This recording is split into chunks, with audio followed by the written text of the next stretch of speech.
But by the time the ski got to me, no one could find me. My partner, Gora, couldn't find me because I was so far from where he dropped me off. And thankfully, the ski that Spencer was on actually found me first and rescued me. And by the time I got on the ski, I could barely even pull myself onto the sled. I was so exhausted. And I just laid there like blue in the face. And like, it was the most, like, definitely the closest I've ever been to drowning. I approve waterboarding. They're talking about wakeboarding. The thing about wakeboarding, every trick is an invert. Backside. Air railing. A new dimension. Yo, what's going on?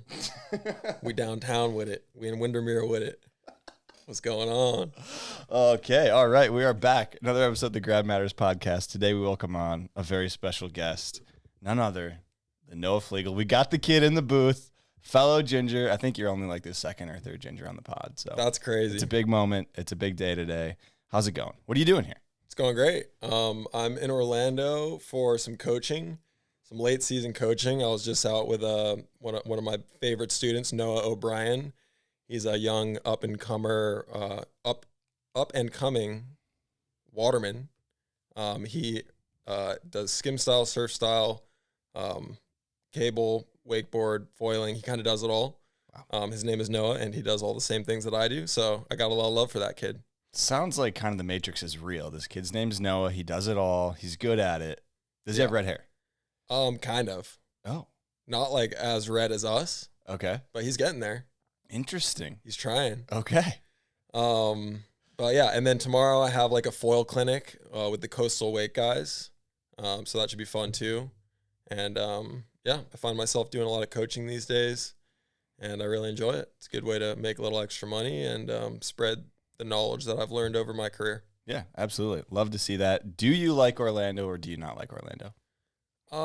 I lived here for almost 5 years, so there's always a place in my heart for Orlando because I had so many good times here and so many like friends, and I went to college here, so it's like it was a really cool experience while I was here, but I definitely would never choose to live here after my college experience, I'd say. Yeah. Okay, fair enough, because I feel like I always see you kind of popping in and out of Orlando, but it's never a long trip. It's always here and there for a photo shoot or like coaching or a demo or something or a competition, but I try to stay near the ocean. Yeah. It's kind of my happy place. That's fair. Yeah. That's understandable given what you're doing. We always do start off with first question, favorite grab. And I kind of ran a few questions before first question, but you still do some wakeboarding. Yes. What's favorite grab? What do you got? Off the top of my head, a method. Just classic. You know, I love me a good method. It really depends on the trick though. If it's just like a wake to wake grab, the method has to be king in my opinion. Okay. I also love a good tail grab, like a nice poked out tail grab feels really good. And a nice stalefish melon, you know, I don't know. Oh, just keep going. Yeah, all of them? Pretty much any grab. Yeah. You like grab. You like grabs matter. Grab matters. Sorry. Yeah, all about it. Yeah, absolutely. I got a hat for you after this for that. Heck yeah. All right. Ginger to ginger. Ginger to ginger. How do you not get super sunburnt all the time? Because you got to spend so many hours in the sun. Yeah, the sun is probably my worst enemy. I just lather up with sunscreen. I wear hoodies when it's 100 degrees out. I just stay covered and stay screened up. It's really all you can do. Okay. Yeah, stay hydrated. It helps. I don't know. All right. Sunscreen all day. I look pasty and white everywhere I go. No groundbreaking tips here, but just kind of the standard issue. Yeah. Throwing the sunscreen on. What kind of SPF are you typically rocking, or is it some fancy stuff? Yeah, I've been rocking this stuff called Salt and Stone, which they discontinued their sunscreen line like 3 years ago or something. So are you just sitting on a pile right now? I'm sitting on a pile, and I'll like go online and find like back stock on like random websites to find this stuff because it works the best for me. Interesting. And I'm down to like my last bottle right now. So are you going to hang it up after that? Is that? I don't know. I might. If I can't find it, I'm going to have to. I'm going to be left with no options. Yeah. Yeah, I'm going switching We get the indoor wave, dude. We're going, what's the flow rider? We're going flow rider. That's the next thing we're conquering. Yeah. I'm switching gears after this bottle. We'll see what happens. Yeah, 100%. Okay. TBD. Another random question. How many wake surf boards have you taken to the face? Truly to the face. 2 come to mind. Okay. One, I was like trying to show off, and I did a Superman, and this was like in the early days of me doing Supermans. So like I went to like kick the board up towards my face, and one hand slipped and the other hand got it. So the hand that got it kind of like pushed it this way, and then the rail just drilled me in the face. Oh, right. The rail took it. Oh my God. Yeah. It was super gnarly. And it like chipped my tooth and my nose was bleeding. And that one was like not great, but I was fine. You know, you can't really get too hurt wake surfing. Yeah. And then the other time that comes to mind, I was just doing a snap, and there's actually a video of this if you want to like insert it in the YouTube. I don't know. Oh, if you I do know that. exactly the one you're talking about. Oh my God. Yeah. And I just freaking went to do a snap, and my like front foot came off. I put so much force into the freaking board, and it just like stunned me. Like, I don't know how I wasn't knocked out, but I was just like, you ever get hit in the nose really hard and you like, it like smells weird? No, but I was going to say yeah, but I was like, no, that hasn't happened. You never got punched in the face? I mean, or, when I was a like, kid, but I don't really remember. yeah, Like, it's just like this weird like smell. I don't know if any of you guys are listening. If you've ever had an experience similar, get at us. tough. Tough. Okay, so 2 come to mind. Yeah, yeah. That one was honestly way worse than the tooth chipper. That was brutal. I was like filming some like stupid video with. Was this the Wake World video? Was it? I think it was. That's the one I saw was the Wake World video. Okay, It yeah. was like I was doing- with. We were filming with Norby. That had to be Wake World, then, Yeah, for yeah, sure. Yeah, Okay. probably. So there you go. Well, this is a good clip. Yeah. Great clip. Where are you spending your time at these days? Because obviously you're here in Orlando for a little bit, but I feel like Yeah. been following you on the gram for a while. It's like Hawaii, South Florida. You know, what's the split? I guess. Yeah. What are we looking So most of my time is split between Deerfield Beach, which is in South Florida. That's where I was born and raised, and the North Shore of Oahu. I try to spend as much time in Hawaii as I can in the wintertime, and then in Florida the rest of the year pretty much, like based out of Deerfield. And it seems like the time that I spend in Florida is always very fragmented because when I'm here, it's like my season. So I'm like constantly traveling all over the world while I'm based out of Florida. Yeah. And then as soon as like this time of the year, like kind of late October rolls around, all my obligations kind of go out the window, and it's just like Hawaii for the next 4 months. This year's a little different because I just bought a house in Deerfield that I'm like completely tore apart. I'll show you a photo when we're done here. It's like not a single, like the whole house is destroyed. Like everything's gone intentionally because we're going to make it super nice. So I'm going to spend a little bit more time here this winter, making sure that all gets done before I run away and enjoy the islands. Yeah, absolutely. So you just bought a house. You're renting a different place while this reno's going on. So probably not as much time in Hawaii this year. Yeah, not as much time. You know, making big boy moves and buying houses and selling houses and making big boy bucks too, I imagine, right? trying to. Yeah, yeah. You said I could ask you anything on the pod, and you just tell me no. So Exactly, how about this? Over under $250,000 a year. What are we making? I'd say pretty close to it. Okay. Yeah. Sick. Something. Damn, yeah, good for something you. like that. Let's Yeah. go. Yeah. Shout out to like if anybody's getting into the wakeboard world. Obviously, it's tough to get into all the different sports at once, but like the money's there. You can make it happen. Mm-hmm. Speaking of, I guess, money and sponsors and stuff, I think the biggest change in your recent career, I would say, is kind of leaving Hyperlite. This was maybe not the biggest change recently, but like this was what, like a year ago or so? Yeah, that was probably a little over a year ago. Over a year ago. Okay. Yeah. I guess let's kind of run through the process because I'm pretty interested in the whole thing going down because it's fascinating to me. You do all the sports, including like all the towed water sports, and you also do non-towed water sports. So like what factored into this decision, like how to go down, why, all that stuff. Yeah, the whole way it went down, honestly, was pretty unfortunate. It's not like my favorite thing to talk about, but we can talk about it for sure. Yeah. The real reason behind the decision, like pretty much out of nowhere, Hyperlite came to me and was like, hey, we need you riding our foils. And I was like, I'm not going to do that. And they were like, okay, well, you have like a week to decide what you're going to do. And I was like, what? Because like Hyperlite to me always felt like my most like secure sponsor almost, you know, like I thought I'd be with them until I was like Murray's age. Like I always saw like what Murray and Rusty have done, and like they've been with them for so long, and I had been with Hyperlite for 10 years at this point. And you had surf and wakeboard gear with them, right? Yeah, I had Like like, stuff with your name I think on I it. had over 10 products with Yeah. them between all my surfboards, wakeboards. I had a foil board, life jackets, ropes, vests, Yeah. like the whole slew of it. Pretty much everything I used on the water, I had a pro model with them of. Yeah. So yeah, that was like a pretty crazy call to get out of nowhere. Like, just Were you riding their Yeah. foils or were you riding other foils? Like, was that part of the deal initially? yeah. So to go back to like how it kind of started, I started riding for Armstrong foils like pretty early on in the foil. Evolution. Evolution. Yeah. I was gonna say epidemic. I think that's kind of a negative connotation, though. Yeah, so no, it's the revolution. the I guess you could revolution. say. It's a Let's- much better word than let's I was say going to that. use. No, but just for the record, I'm a huge foil fan. I love foiling. I think it's super Obviously, yeah, it's amazing. cool. Goes without saying. Yeah. Where was I going with that? You started riding Armstrong Oh, stuff yeah. early on. So yeah, I started riding Armstrong like very early on, like barely knew how to foil. Jeff McKee, actually, we'll go all the way back to the beginning. Yeah.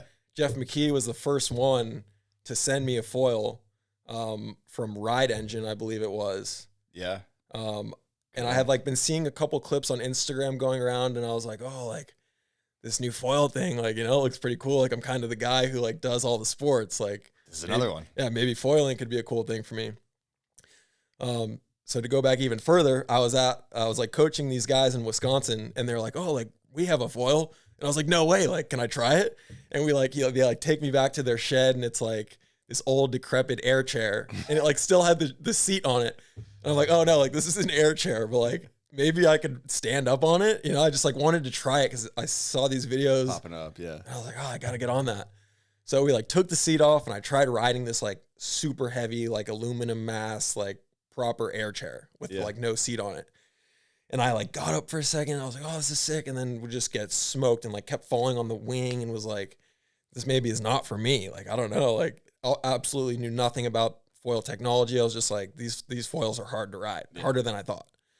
But little did I know it wasn't even really like a foil. Yeah. It was an air chair. You're trying to do something that wasn't meant for it. But Right. Yeah. So then fast forward a couple weeks, Jeff McKee is like, yo, like, I think you'd be good at this. Like, I'll send you one of these. And I was like, legendary. So he sent me one of those Ride Engines, and I literally, like, it came with like a sticky mount, like a 3M, like sticky mount. And I just stuck it to the bottom of my skimboard. Yeah. And that's how I learned to foil. And I had that for a couple weeks, couple months maybe. Kind of like learned how to pump a little bit. Posted a couple of videos that like went viral right away. And then Armstrong somehow got in contact with my brother, actually. And then Keenan was like, yo, like this like foil company Armstrong, like I think they like make some of the best foils out. Like they might want to sponsor us and like send us some stuff. Are you willing to post? And I'm like, yeah, for sure. Like I don't know like if it's good or not, but like I'll try it out for sure. So they sent me and Keenan everything that they made, which was like a lot of stuff. Like probably like 10 plus wings and Oh shit. fuselages and masts, like all these different sizes. And I was like, holy crap, like I don't know what to do with any of this stuff. So it sat in our living room for months, and I just kind of like was riding my old foil. And then we got a new roommate, Bobby Levy, shout out, absolute legendary surfer. Great kid. But he started to see all the foil stuff too. And he's like, dude, like you have all this sick foil stuff. What are you doing? Like, and I was like, dude, I don't know how to set it up. Like when you have that many pieces, I was like, dude, like I have no idea where to even begin. Like there were so many things. So I was like, dude, like you're more than welcome to ride it if you want to set it up. So he's like, all right. And then he just like got to work and like made a setup. And like now I have put together thousands of foil setups. It seems like the simplest thing ever. But back then, not having ever done it, it was intimidating. So it took Bobby putting it together to get me to ride it. Sorry, that was gonna burp. So the first time I ever rode it is probably my most viral clip I've ever had on TikTok. It has like 15 million views or something. And I just did a dock start and somehow was able to actually like successfully dock start my first ever time trying it, which I look back on now and I'm like, dang, like that's kind of crazy because I'll fall on dock starts now. People grind for that too. Yeah. But we just had like this big HS 1550 was the wing that I stayed on. And I posted that dock start clip and it went off. And Armstrong was stoked, and they're like, dang, like this kid just got 15 million views on the first ever video. Put him on the payroll, dude. Yeah. So So yeah, that's kind of how it started for me with foiling. And then I stayed on that wing and that exact setup for like over a year, probably. Even though I had all the other stuff, I still was just like, don't know what that does. I like this one though. So yeah, I don't even remember what question. No, I mean, it was just kind of ranting about foiling. No, that's good because that's a good kind of like origin story. Because I remember like when Slingshot and Ride Engine, I don't know, it must have been Ride Engine first that started the foil thing. But like, I remember I was kind of working in the industry and there was like a weird pushback on foiling. Some people were like, "Oh, this is gonna be too dangerous." Like, it's gonna cut people's legs off. Like, and so there was like some hesitation. I feel like from maybe some of the brands of like, "Oh, I don't really want to get in this." Like, a lot of the wake brands were very slow to get into it. Yeah, and I think that's why I'm assuming Slingshot had Ride Engine kind of have the foils, and they're like, oh, like we don't know what foiling is going to do to our wakeboard brand. We'll detach it over here just in case. Right. Oh, so that's what I was going. We're talking about Hyperlite. So I rode for Armstrong very early on, not for any money or anything. It was just kind of like a flow deal at first. And like, I never expected in the beginning or even like leading up to it to like have any sort of legitimate deal in foiling. It was always kind of just like something else cool that I could do on the water. And if I could get it for free, I was stoked. Yeah. And then that kind of very quickly like progressed. And me and my roommate at the time, Austin Tovey, he was instrumental in the progression of foiling between him and I. Like we lived together and he was like super into it and we would go out and just kind of feed off each other. And that's really when like all the tricks were invented, was during that era when we were living together and like pushing each other. But back to the Hyperlite Armstrong situation. So I started riding for Armstrong, and then there was probably at least 2 years that went by when none of the wake brands really had any interest in foiling yet. And I was kind of like trying to get everyone more into foiling. And I was like, guys, like this is super fun. Like this is great stuff. And then eventually, Hyperlite was like, okay, like we're going to come out with like a foil board. Like we'll give you a pro model foil board, but we're not going to make foils. And I was like, okay, great. And then at that same time, Armstrong was like kind of starting to take our relationship more seriously. I think they realized like there's a big hole in the market in wake where like they had been pushing the kite and surf and all that stuff. And they're like, oh, like we should probably start marketing more to the wake. So at the same time, Armstrong wanted me to like sign a legit deal, which I was super stoked on. I was like, no way. Like I'm about to get a real deal for foiling, which is like groundbreaking for me at the time. I was like, this is going to be epic. And I could have gotten a better deal if I would have signed for like their whole package, like the board and the foils. But this is right when Hyperlite was like, okay, we'll give you a pro model foil board. Yeah.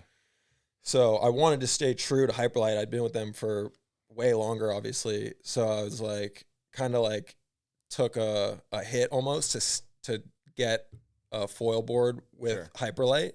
But I wanted to show Hyperlite like my dedication to them and not just like abandon them the first opportunity I got. Yeah.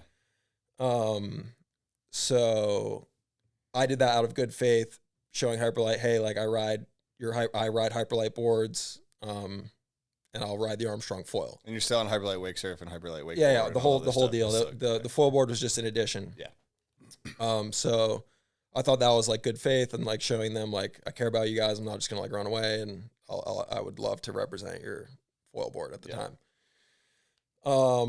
So Armstrong has always been so cool about the situation, even though like I'm sure they have always like wanted me on their full team and not like repping anything else. You know what I mean? Obviously, like it's not really good for either party, Hyperlite. It's or a bit Armstrong. confusing from me looking at it or somebody else. Right. It's like, so, essentially, it was just like I had this board with them, and I was riding the Hyperlite board with the Armstrong foil, and it was this kind of weird gray area, but everyone seemed to be pretty cool with it for a long time, like years. Yeah. And then Hyperlite all of a sudden was like, okay, we're gonna make foils.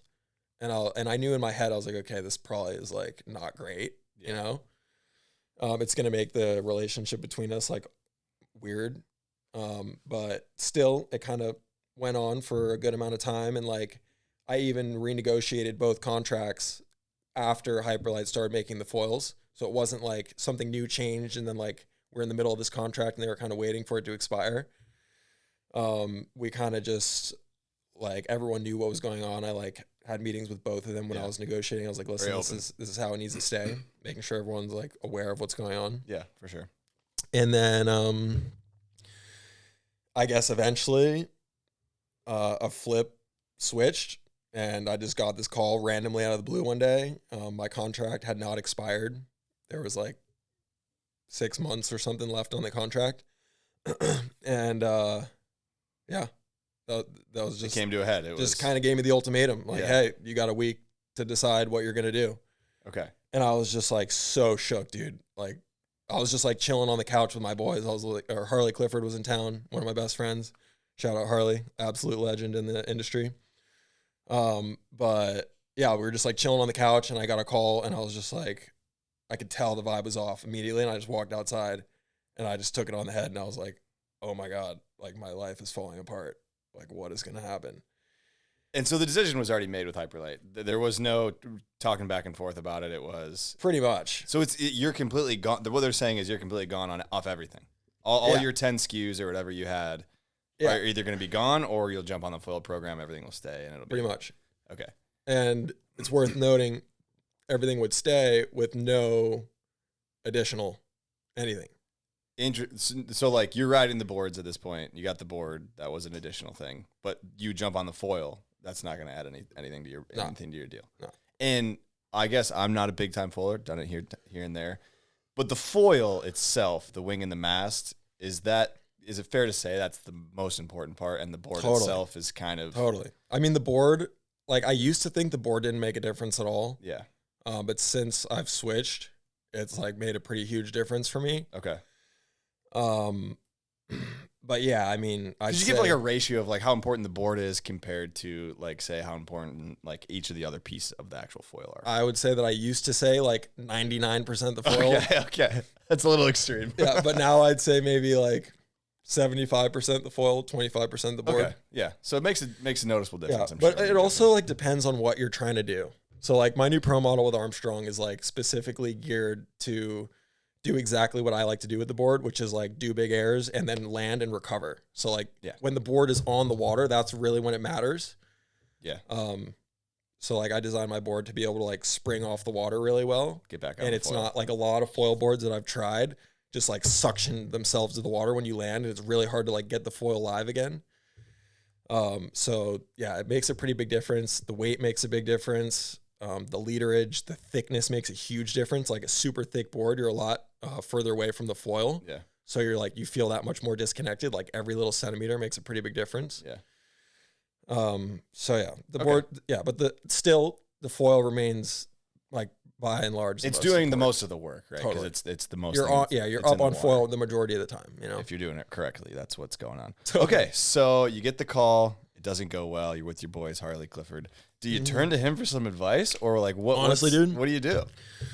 I was just like thinking about it, and I was like silent and like just in a super like weird mood for like a couple hours. We might have even gone on the boat and then like gotten off the boat. And I think Harley was just like, yo, are you okay? Like, you're acting weird. And I just like looked at him and like, I like didn't want to like have to like say it and like speak it. Like I just couldn't believe it was real. Yeah. And I was just like, dude, I'm kind of freaking out. Like I just got this crazy phone call. Like I think I'm like going to have to leave Hyperlite. And he's like, what? And he's just like, there's no way. Like that'd be the stupidest thing ever. Like there's no way they're actually going to do that. Yeah. And I was like, yeah, like I would have said the same thing a couple hours ago, but like, here we are, you know? And I think it's worth noting, like, I don't have any hard feelings towards Hyperlite. Like at the end of the day, they had to make a business decision. Sure. And apparently me riding a different foil was affecting the sales enough that they thought it was worth clipping my whole other Everything 10 else. products. And, you know, that's what I don't really agree with. Like, I don't know if that really like the dollar values there outweigh the whole thing, but understandably foiling is like the next biggest thing in the industry. And like, they're expensive things. They're super too. expensive. Most and expensive like, of everything we've seen so far. Yeah. And they're trying to like push to like start selling foils. Yeah. So like I understand where they're coming from. At the end of the day, it's a business decision.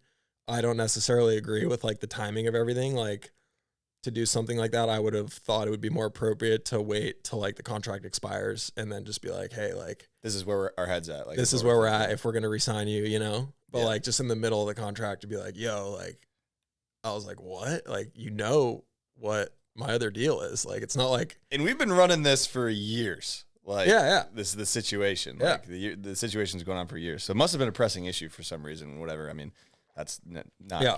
for us to, I guess, know right now. But so what happened? Like, where do you go next? Because you just said before you were thinking you're like, I'm gonna have to leave Hyperlite. So that is initially where your head goes. So like, I obviously didn't want that to be the case. Like, I loved being with them. It was like my family, you know. Like, I couldn't fathom at that moment like leaving the people I'd been with for 10 years that I imagined like spending the rest of my career with and even beyond. Yeah. But at the end of the day, I had to make a smart financial decision, and knowing that I wasn't really going to be getting much extra for sticking with them and abandoning my Armstrong deal, I had to make the other choice.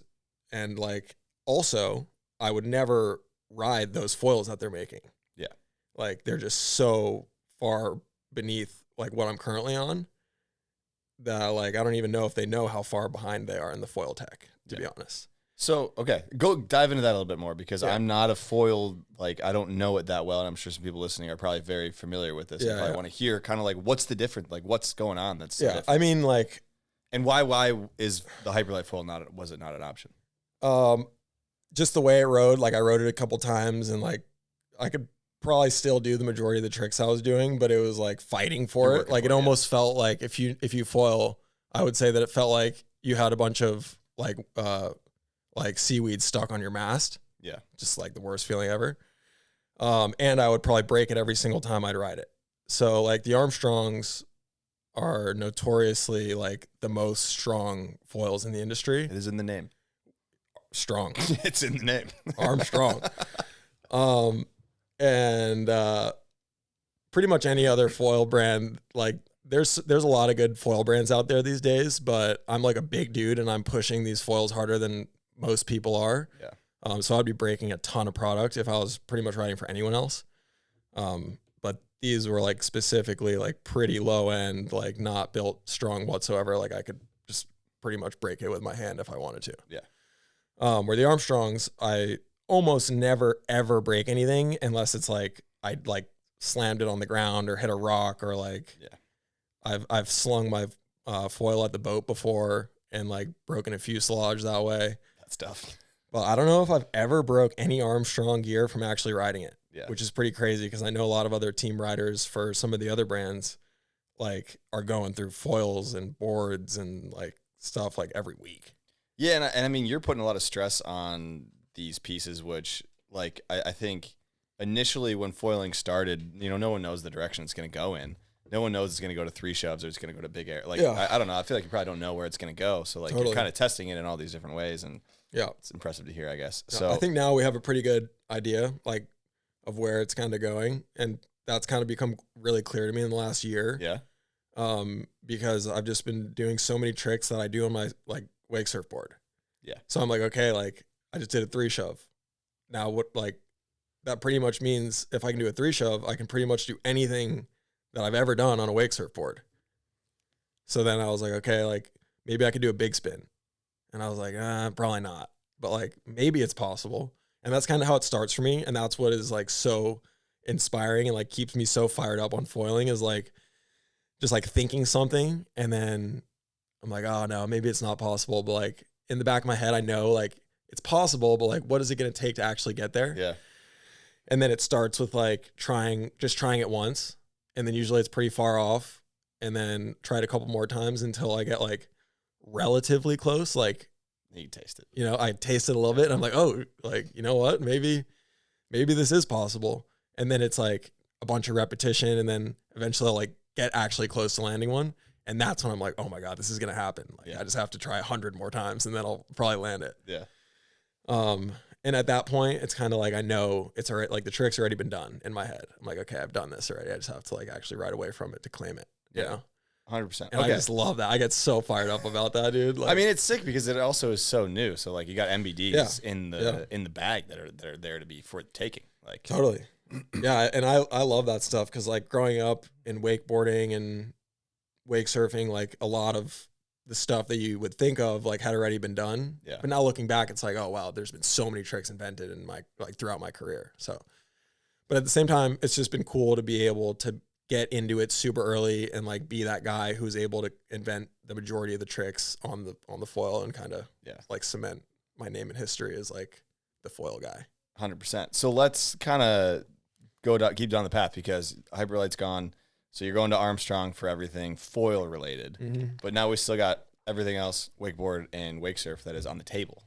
Totally. So yeah, so essentially like if I stuck with Hyperlite, that wasn't an option because I wasn't going to ride their foils, period. Yeah. I'm not the kind of guy to like take a check and like hate the boards I'm riding and like never want to foil again or hate the foils I'm riding. You know what I mean? And sell it and just not believe in it. Yeah. Like I'm not that guy. Like I'll do some stuff for a check, but I won't do that. You know what I mean? I gotta believe in what I'm selling at the bare minimum. So, but then also financially, there was like I would just be giving up my Armstrong deal, which is like a relatively big deal in terms of like my other deals. It's up there with like some of my biggest deals. Yeah. So I would have been pretty much just like giving up a large portion of my yearly income and not replacing it with anything, knowing that. So at least if I stayed with Armstrong, I already have an incredible relationship with them. They already feel like family to me, even though I've been with them for less than half the time of the previous brand. And then I would be able to fill the gap that Hyperlite left me with a different board brand. Yeah. But I knew that I was going to run into the same issue with the majority of the wakeboard brands because everyone's making foils now. Liquid Force makes them. Slingshot makes them. Ronix makes them. Makes them. Pretty much all the big players that have money to pay athletes also make foils. So in my head, I'm like, oh my God, like this is really not good. Yeah. But at least it was better than like knowing I wasn't going to get anything. At least I had the opportunity to sign with somebody else. Yeah. Even if it was less. At least it's like filling the gap a little bit, right? So Harley is the one who connected me with Manana. Shout out Manana. Yeah. My boy's out in Austin, Texas. I had never even heard of the brand. And I'm talking to Harley and he's like, oh, well, dude, surely like all these other wake brands will want to sponsor you, like blah, blah, blah. And I'm like, yeah, like I'm sure they'd offer me a deal, but like everyone's going to have the same foil issue. Everyone's going to want me to ride their foil or they're just going to give me a Bush League deal to like ride their other boards, you know, which I didn't want. So Harley's like, oh, well, like, what about like this brand Manana? And I was like, what's that? And we have a mutual friend in Austin, Texas, who's friends and actually the lawyer of Manana. His name is Andy, absolute legend. So we called Andy like that same day, and Harley's like, hey, like, do you think Manana would want to sponsor Noah? And he kind of laughed. He's like, wait, really? Like, what do you mean? Option? Yeah, he's like, seriously? And he's like, yeah, like, I'm sure, like, let me make a couple calls. And then like by the end of the day, they're like, yeah, like we're down. And then Harley just kind of like threw a number at him that like pretty much the number I was getting paid before. Yeah. And I was like, oh boy, like this is like a small wake surf brand that's like kind of a majority clothing brand. Yeah. And I was like, there's no way, you know? And they're like, yeah. And I was like, okay, let's do it, you know? Does Harley get a finder's fee for that? Harley's got. I should buy him something nice. Yeah. I've taken Harley to dinner before. Okay, all right. I'll take him again. I got you, bro. There you go. You let me know wherever you want to go. Oh, there you go. Open-ended. Okay, so Manana comes in and that turns into. They make wake surfboards. Obviously, don't make wakeboards though. Yeah. But you're like, I'll throw a wrap. But I kind of knew like that was the only option. Yeah. As far as, or it wasn't the only option because there's plenty of other like wake surf brands. Yeah. But to be fair, like a lot of them are like pretty kooky and like I would never really want to ride for the majority of them. So Manana is like this super cool brand. They make really good boards and they have like a dope clothing line. Yeah. So I was like, okay, like this is actually sick. Like this could end up being even better than what I had before. And it ended up being that way. So I actually came out on top somehow. I think you've proved that you have enough value that it makes sense that you would come out on top. And I appreciate that. I mean, it just makes sense. The dollars make sense in that one where it's like, I don't know, I feel like I talk to athletes and stuff and it's like, you know, where do you get these deals? How do you make it happen? It's like at the very basis of it, you provide enough value. Yeah. That people want you. They're wanting you. So I think that's why you came out on top. So, and then the wakeboard, I guess, like was that just like a throw in? Like, yeah, I'll throw a wrap on the wakeboard. Yeah. I mean, that was like tricky, like, because wakeboarding has always been like my main sport. Like since I was a little kid, like I started wakeboarding when I was 3 years old. First contest at 6, went pro at 16, and like put the majority of my effort into wakeboarding until maybe like my early 20s. Yeah. So it's like wakeboarding is like my baby. Like I still do care so much about it. And I'd say it's probably like the coolest of the sports I do, maybe other than like surfing in the ocean. But wakeboarding is like still like the coolest thing to me. And like, I'm a big fan of wakeboarding. I love watching professional wakeboarding. Like if I'm not in the finals, I'm on the shore watching, like, this is so sick. Like I almost get more fired up, like watching a final than being in a final these days. And just the level is so high. So, what was the question you asked me? Just the wrap on the way, like, wakeboard, like, yeah. So it was hard for me to like leave Hyperlite almost, knowing that like this is probably going to be like my last pro model wakeboard and like kind of like trending down as far as wakeboarding goes. So I was like, oh man, this is really sad. But at the end of the day, I had to make those decisions and it ended up like working out for me. So the wrap on the wakeboard was definitely like a bonus. And the owner of Manana, Alec Cameron, wanted to make wakeboards.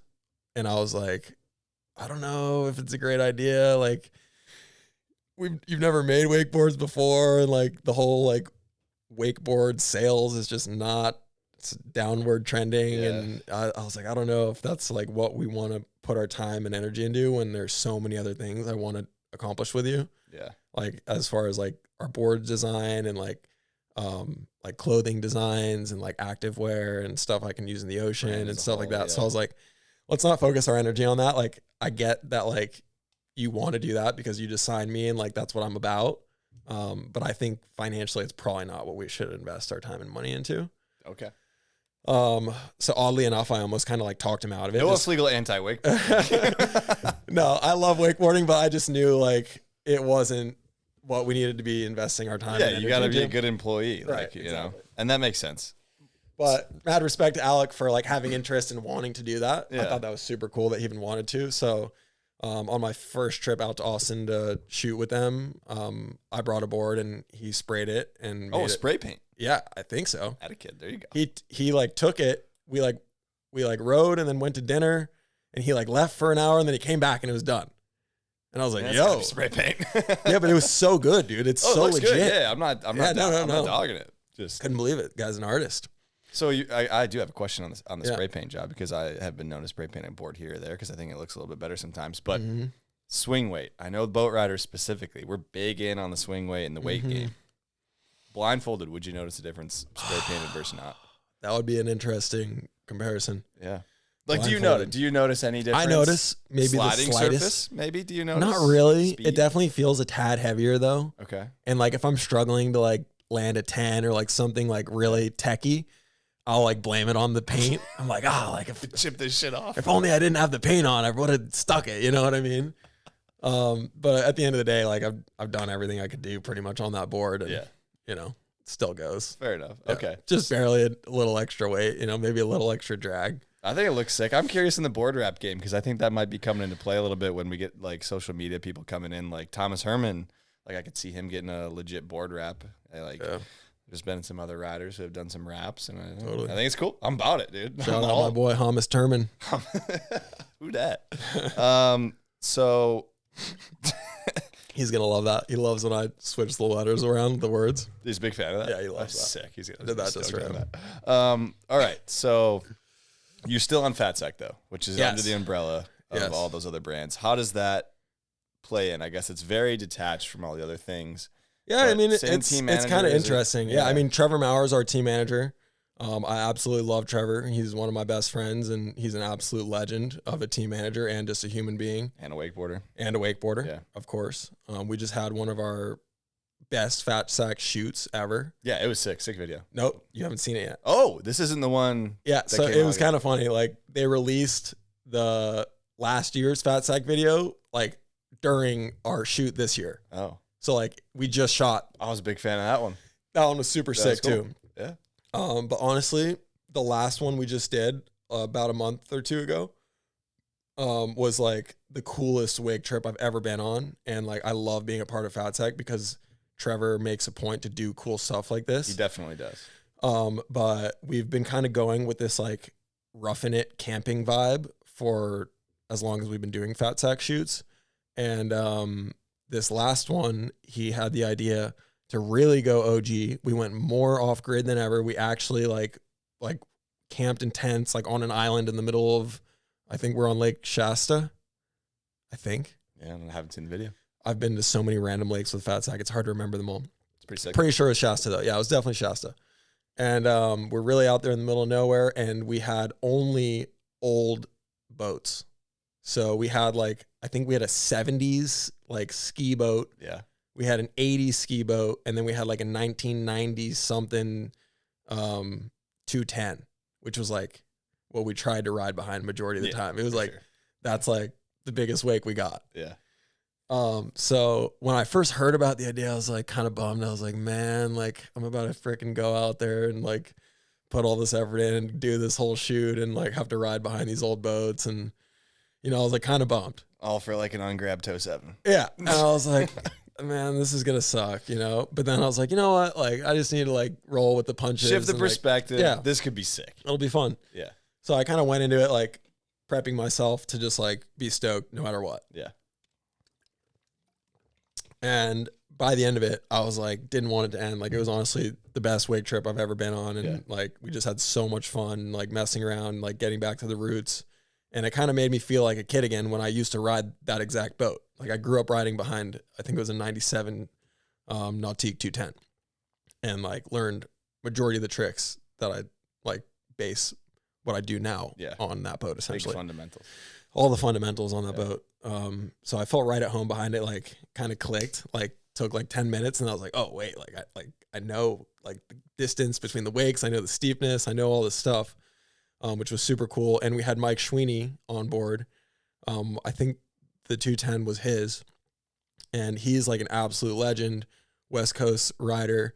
And I had never really got to hang out with him. I think I met him when I was a Grom. Yeah. But I was stoked to like get to like ride in front of him, and he's one of those him ride in front of us. Dude, yeah. So sick. He's a steezy legend. So that was super cool.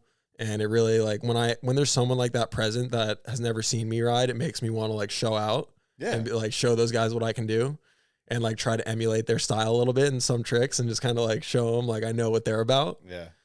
So that was super cool. We had who was the squad? Who was the crew there? Because the last one was sick. Yeah. We had Joey Harris, who's my favorite surf style wake surfer at the moment. And he's the newest. He goes big, right? He blasts off. Oh, dude, he's a freaking legend on his. Wait, but is he wake surfing on this 210?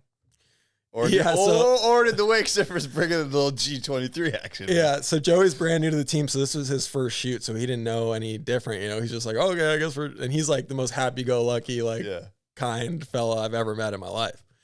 So, you know, Joey had nothing bad to say about it. He's like, yeah, this is gonna be great. You know, I'm looking forward to it, type of thing. So I think he might have wake surfed one time the whole shoot for maybe 10, 15 minutes. Throw a little surf shaper on the side. Yeah. But what I was getting at was like, it was cool to like do all the things we used to do when we were kids, and like barefoot, and we're hitting double ups, and just like I wake skated a ton. Just boating with the boys, you know? It was awesome. And then, it was just super fun. I had like this one wakeboard set towards the end of the trip. I was like feeling really tired and sore and beat up from like eating crap barefooting and, you know, just wake skating, getting stacked. And I was like, oh, should I ride? Should I not? And I was like, I probably shouldn't. Like, you know, there's like maybe 10 minutes of light left, and I forgot my knee brace. So I was like, you know, I'm probably not going to go. And then Trevor looks at me because he knew I wanted to go at the end of the day. He's like, no, like we got a little light left. You going to go? I'm like, yeah, let's do it. And I hadn't ridden without a knee brace in like really since my injury. Like I've maybe jumped the wake a couple times without it. So I was like, oh, this is kind of risky. Like, I don't know if I should hit a double up without my knee brace. Like first time we're going ever. into double ups. Yeah. Okay. So I think I hit like 3 double ups, and I don't really hit double ups too much anymore, just because of like my knee, and I'll hit them like once a year. Yeah. Like I'll do like one set a year. Well, I'll go hit it like 5 or 10 double ups. But it was like a 210, so obviously the wake was not huge. So I was like, this will be fine. So I think the first one I did a back 9, and I was stoked. I was like, damn, like I can't believe I did that. I was just like hoping to do something cool. I wanted to like have at least one banger on the trip. Yeah. Because we had small wakes, so I always try and make a point of like doing a banger. Yeah. So yeah, I hit the back 9 first try, and I was like, whoa, I was so stoked, and I almost just like threw the handle like out of stokedness. And I was like, no, I'll just keep going. And then like drove me another one the other way, a left one, and then I did like a wrap rewind, and I kind of like missed the double up, so it wasn't too big, but I like still did it pretty good, and I was stoked. And then I hit a third one, and I did a heel 9, like, and kind of like overshot it a good bit, like not fully to the flats, but like landed in the hardest possible spot, and like fully snapped my board, but was able to ride away from it. And I was just like, I was so stoked. I just like threw the rope in the water. I was like, let's go. Like, and I was just so fired up, like going from not even about to get in the water to like doing all that, like back to back to back. And like, I don't know if Joey's ever seen me really wakeboard from the boat either. So that was cool to like, just like show him like what my childhood was like, and just kind of bring him into the whole like core wakeboarding scene was cool. And I'll remember that set forever. I'll post the video soon of the double ups. Yeah, this will come out in a couple weeks. So like, shout out Trev for that, for sure. For like just giving a little nudge. Like, I was so sick. We got some light left, bud. And then, dude, also shout out, wakeboarding's fucking sick. Like, that's just a great moment. Oh, totally. Like, that's sick. Yeah, that was most memorable wakeboard moment probably this year for me. Yeah, absolutely. Okay, super fun. So I think stoked for that video to come out. Do you know when? It's going to be awesome. Soon? I mean, it took a year last time, so probably like we shot it and it came out exactly a year Trev's later. A busy man, okay? Yeah, he's father of what, 3 now or something? I think so. Yeah, he's got a bunch of little legends running around. Yeah, he's doing some motocross stuff, so he's a busy cat. But all right, so I think we kind of briefly touch on at least the early days, because you're a Florida guy. So run through the early days. You mentioned earlier you got into wakeboarding super young, went pro at 16, but kind of run through that early days. So it all started. My brother had a huge impact. Obviously, he's 2 years older than me. So growing up, I always just wanted to do what he was doing. I wanted to be like Big Bro. But really, it was what got us into wakeboarding was where we lived. So we're really, both of us are kind of just a product of our environment. I was lucky enough to grow up on the Intercoastal Waterway in South Florida. Terrible place to wakeboard, but a great place to grow up nonetheless. So seawalls on both sides for miles as long as the eye can see pretty much, and tons of boat traffic and salt water. So pretty much the worst conditions you can get for wakeboarding, but a ton of like young people doing it in the backyard. So from the time I was born, pretty much I would see people wakeboarding through my backyard. So I was like naturally like monkey see, monkey do. Yeah. That's the coolest thing that I see on a day-to-day basis. So like I would run down there whenever I'd see the teenagers, and there was a little park like 3 doors down from my house. So like I'd see these teenagers like scurfing, like riding boards like that, and just kind of like surfing with the rope, scurfing. And we would run down there and like try and talk to them and hang out with them. You know, they're just like, I was like literally 2 years old, and they're like these like teenagers, like, but they were super cool about it. Okay. They're super nice. And like, there was this kid named Jason. I don't know his last name. I'm not in connection with him now, but I'll never forget Jason. He was like the one who kind of like made the initiative to like tell his friends like, hey, we should kind of like help these kids like figure it out. So my parents always had a jet boat growing up. So I think we like brought Jason along one time on our boat, and he like helped us kind of figure it out. And my brother learned first. He was 5 years old and I was 3 years old. And we started by like getting pulled off of the sand at the park. I lied. Dry start. Yeah, I lied about there being seawalls for miles. There was this one little stretch of sand at the park, like right next to our house. Yeah. So we would like start on the sand and like push each other off kind of on the water. Yeah. So my 5-year-old brother and probably 15-year-old friend Jason were the ones who taught me how to wakeboard for the first time when I was 3. Okay, so it was wakeboard first, though. Wakeboard first, That was totally. the first one. Okay. Yeah. Sick. Okay, so then I guess I'm curious on when surfing, though, like ocean surfing comes into play. You know what? Ocean ocean surfing surfing? was probably first. Okay, Like ever since before I could even remember. I don't even remember my first time wakeboarding, to be honest with you, but probably since the time I was like 1 year old, like my parents would just take us to the beach and like put us on a boogie board or a longboard, and kind of we'd have mom out the back, or you know, vice versa, dad out the back, and kind of just like push the kids from one parent to the other, like started short and then kind of expanded the distance. Yeah. So I guess you could consider that surfing before wakeboarding. I'm sure I was like standing on the board before I like stood on a wakeboard Sure. on a wave.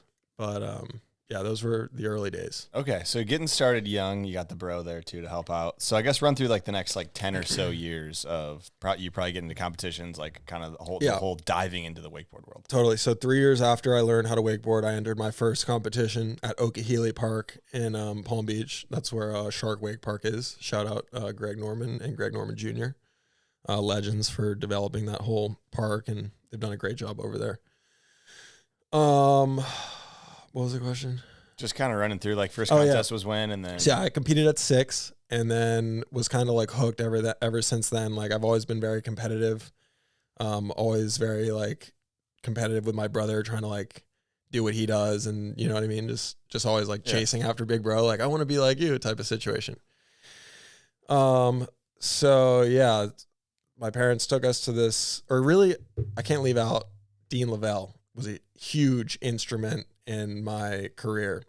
So I started going to Dean Lavelle to wakeboard when I was like 4 or 5 years old, probably 5 years old, I think. So he was the one who like prepped me for my first contest and like kind of got me more into it. And since the day I went to Dean's for the first time, I think I was 5, I never rode in the Intercoastal again. Like maybe one time. Yeah. Interesting. Okay. Because it was just so terrible riding conditions. And like 10 minutes from my house was this sick private lake, super deep, with a world-class coach. I didn't know it was that close. Okay. Yeah, super close. That's where I currently live, on that lake. Oh, interesting. Yeah. Okay. So I've literally been on that since I was probably 4 or 5, I think. Yeah. So pretty much anytime I rode, it was with one of the best coaches in the world. Like, didn't ever just like go for a casual set with friends. Like, it was with Dean, or I wasn't really riding. Yeah. Or I guess we would go to North Carolina in the summers a lot. And we would ride for fun there on our little jet boat on the lakes. Okay. But at home in Florida, it was like pretty much until I left for college, I was training with Dean every single set, like without fail. Yeah. Like no like friends come over, you know, like there's still not really a huge wakeboard scene down south as far as boat riding goes. Was that fun to you? It was super fun. Okay. There was a short period of time, I must have been around like 12 years old or something, when New Pollution, you remember Fuel TV? Yeah. I loved New Pollution growing up. I was like, this is like the sickest show ever. I want to be on this show so bad. And then Steel Lafferty and Freddie Wayne had episodes, and then they were like asking them like who they should kind of go for next. And they like both said my name, and then they like came to me. But at this period, I had quit wakeboarding. The only time I ever quit wakeboarding in my life. I was big into skimboarding in the ocean, and I don't even remember like I think I had some hip pain or something stupid, and I was like, you know what? Like, I'm over wakeboarding. I quit. I'm not wakeboarding anymore. I'm just gonna skimboard.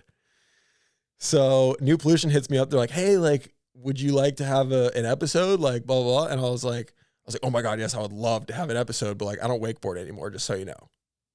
I surf and I skimboard. And they're like, oh, like, yeah, we don't, we don't really want to do that. And I was like, okay, like, yeah, no worries. And then like a month later, I was like, I want to wakeboard again. And I just kind of like blew the New Pollution episode. And Brutal time. Oh my God. I still regret it to this day. I wish I had like. I wrote down on here, did you ever end up getting on Field TV or New Pollution or anything? Yeah, no. Plenty of time on Fuel TV when they had the contest airing on there. Sure, yeah. But never had a New Pollution episode, unfortunately. That's a tough one. That would have been sick to look back on. But you did have a big moment and you got the cover and the what do you call it? The Sports Illustrated Kid of the Year? Yes. Whatever. Yeah. Yep. So You nailed it. how do you win this situation? Oh, that was a random one. My mom actually tossed me into this. She got an email somehow, some like large thread email from Sports Illustrated saying like, this is like it's like a competition. It's like an online competition ahead of its time. Very much so, yeah. So my mom was like, oh, this is cool. You know, I'll look into it. And she like ended up submitting like the first round or whatever, just kind of like submitting some accolades and like a photo or, you know, something simple written. Yeah. And then I like made it through the first round and she got an email and was like, oh, congratulations, you made it through the first round. And like, I didn't even know about it at this point. My mom just did it like via email. Shout out, Mom. Yeah. And then she like told me about it. She's like, hey, like I submitted you in this like Sports Illustrated thing and like you made it through the first round. And I was like, oh, okay, cool. Like, well, all right. And then there was like a couple more rounds and I kept making the rounds and my mom would tell me and I was like, all right, cool. Still had no idea what it was. And then it like got more serious and they're like, all right, like you're in the top 10. And I was like, what? And then I like kind of got interested in it. And then we had to make a video like to make the top 3. And then shout out one of my best friends, Merritt Faye. Oh, yeah. The brother of my girlfriend, Marla Faye. Oh, didn't know that. Yep. So Merritt and I were very close, still are. And he and I filmed a lot of like early edits together. Oh, I ran some of these edits out Hell on Vimeo. yeah. They're on Vimeo. Yes. I don't think there's many on YouTube. But Yeah, yeah. Are they still on Vimeo? I've been having a problem finding I mean, old Vimeos. dude, Vimeo's kind of trash now, but there So are annoying. some. I don't know how many there were. There was a lot. Okay. So called my boy, Old Faithful, Merritt Faye, and he came up and we put together a pretty legit edit. I'm sure that one's still online somewhere, but it was like, for me, it's really cringy to watch now. Like any interview of me when I was a little kid, just super cringy. I'm like, oh my God, like just stop. The hair was sick though. Yeah. The braces and the hair and all that was pretty wild. But so yeah, we made this edit. It was a banger for the time, you know, for a kid. Like it's pretty cool. Like probably trumped all the other videos for sure that were submitted. Made the top 3, and then my mom told me, hey, you made the top 3, and then it was like a voting thing, I think, for the top 3. So then it was like emailing, and I don't even think I had Instagram. I probably had Facebook. Maybe, yeah. But we were just like blasting it, and then, I think the voting was to get to the top 3. And then the top 3 they chose. They chose the winner out of the top 3. Yeah. So yeah, got voted into the top 3, and then it was like this like long like unknown like who's gonna win. And then eventually I won, and they told my mom, and they're like, don't tell him, we want to like surprise him. So I like came home from some trip, and then they wanted to like give me this huge presentation at my middle school. So they like called the school, and like the whole freaking like middle school and high school, like everyone like comes into this auditorium. And my mom kind of like warned me the night before because Merritt came up to like shoot it. And like, I'm like, why is Merritt like sleeping at our house on like a random Thursday at night? Yeah. And they're like, oh, like there's like something with the Sports Illustrated thing's going to happen tomorrow. And I was like, oh shit, like no way. Like I think I won.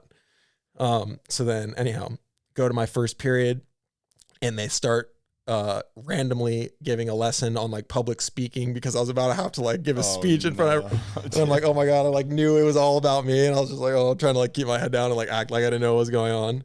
And then we had this like huge thing, and like there was news crews and the entire school, all the like teachers and principals, and Kind of sick though. it was pretty cool. And the CEO of Sports Illustrated came and presented me the award. And I don't like being in the spotlight like that. Like I kind of like shy away. I'm like kind of uncomfortable. So I didn't really like that whole thing, but it was cool to look back on. And For sure. you know, And Sports Illustrated back then, I don't know how big of a deal it is now. I feel like maybe not that big a deal, but back then I always thought Sports Illustrated, like as a kid, was it was a pretty big deal. Yeah, no, dude. totally. Like, It was a huge magazine deal. and, like, so and the biggest thing was the like what it gained me at school. oh, I could do whatever I wanted after that, dude. Like all the teachers looked at me like a god. They're like, yes, no. Like we had like a uniform at our school that we had to like very strictly abide by. I started wearing hoodies and sweatpants, and I was like, oh, it's good. Like all the teachers like, yo, like fist pound me. Like I like went to the dean's office one time for like something stupid, and I was like wearing all the wrong stuff, and I was like, oh my God, I'm gonna get in so much trouble. Didn't say a word about it. I was like, bet, all right, I really can do whatever. They let me like skip all my electives. I was able to sign out my friends of school somehow.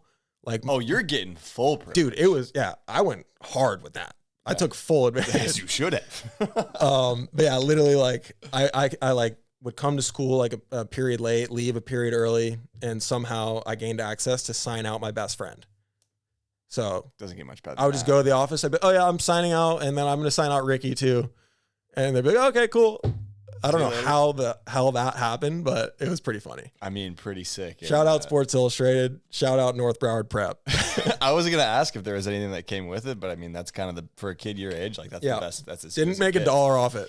Yeah, but not $1. You got some priceless privileges out of that one. Yes, absolutely. Wouldn't change a thing. The cover. Do you remember the cover? Yeah, embarrassing. So I think it was Kevco that I talked to, and I don't know if it wasn't as serious as it is now, but like, was there any pushback on the cover that you felt? Because the way he described it was like the wakeboard industry, like the core was like, this doesn't make wakeboarding look that sick, and it's on fucking Sports Illustrated. Yeah. Like, did you feel any of that, or were you like? I saw it for the first time, and I was just like, oh, like really? Do you know what trick it was? I can't really tell. It looks like, is it a Rayleigh? One arm? It looks like a Rayleigh. That's what it looks like. It was a tantrum. Oh. And I was like trying to grab it and like didn't get the grab. Oh, that's, yeah. And like maybe I did get the grab and they just like didn't use that frame or something, you know? Yeah. And like they had no idea like what's cool and what's not. They're just like, he's staring at the camera. He's upside down.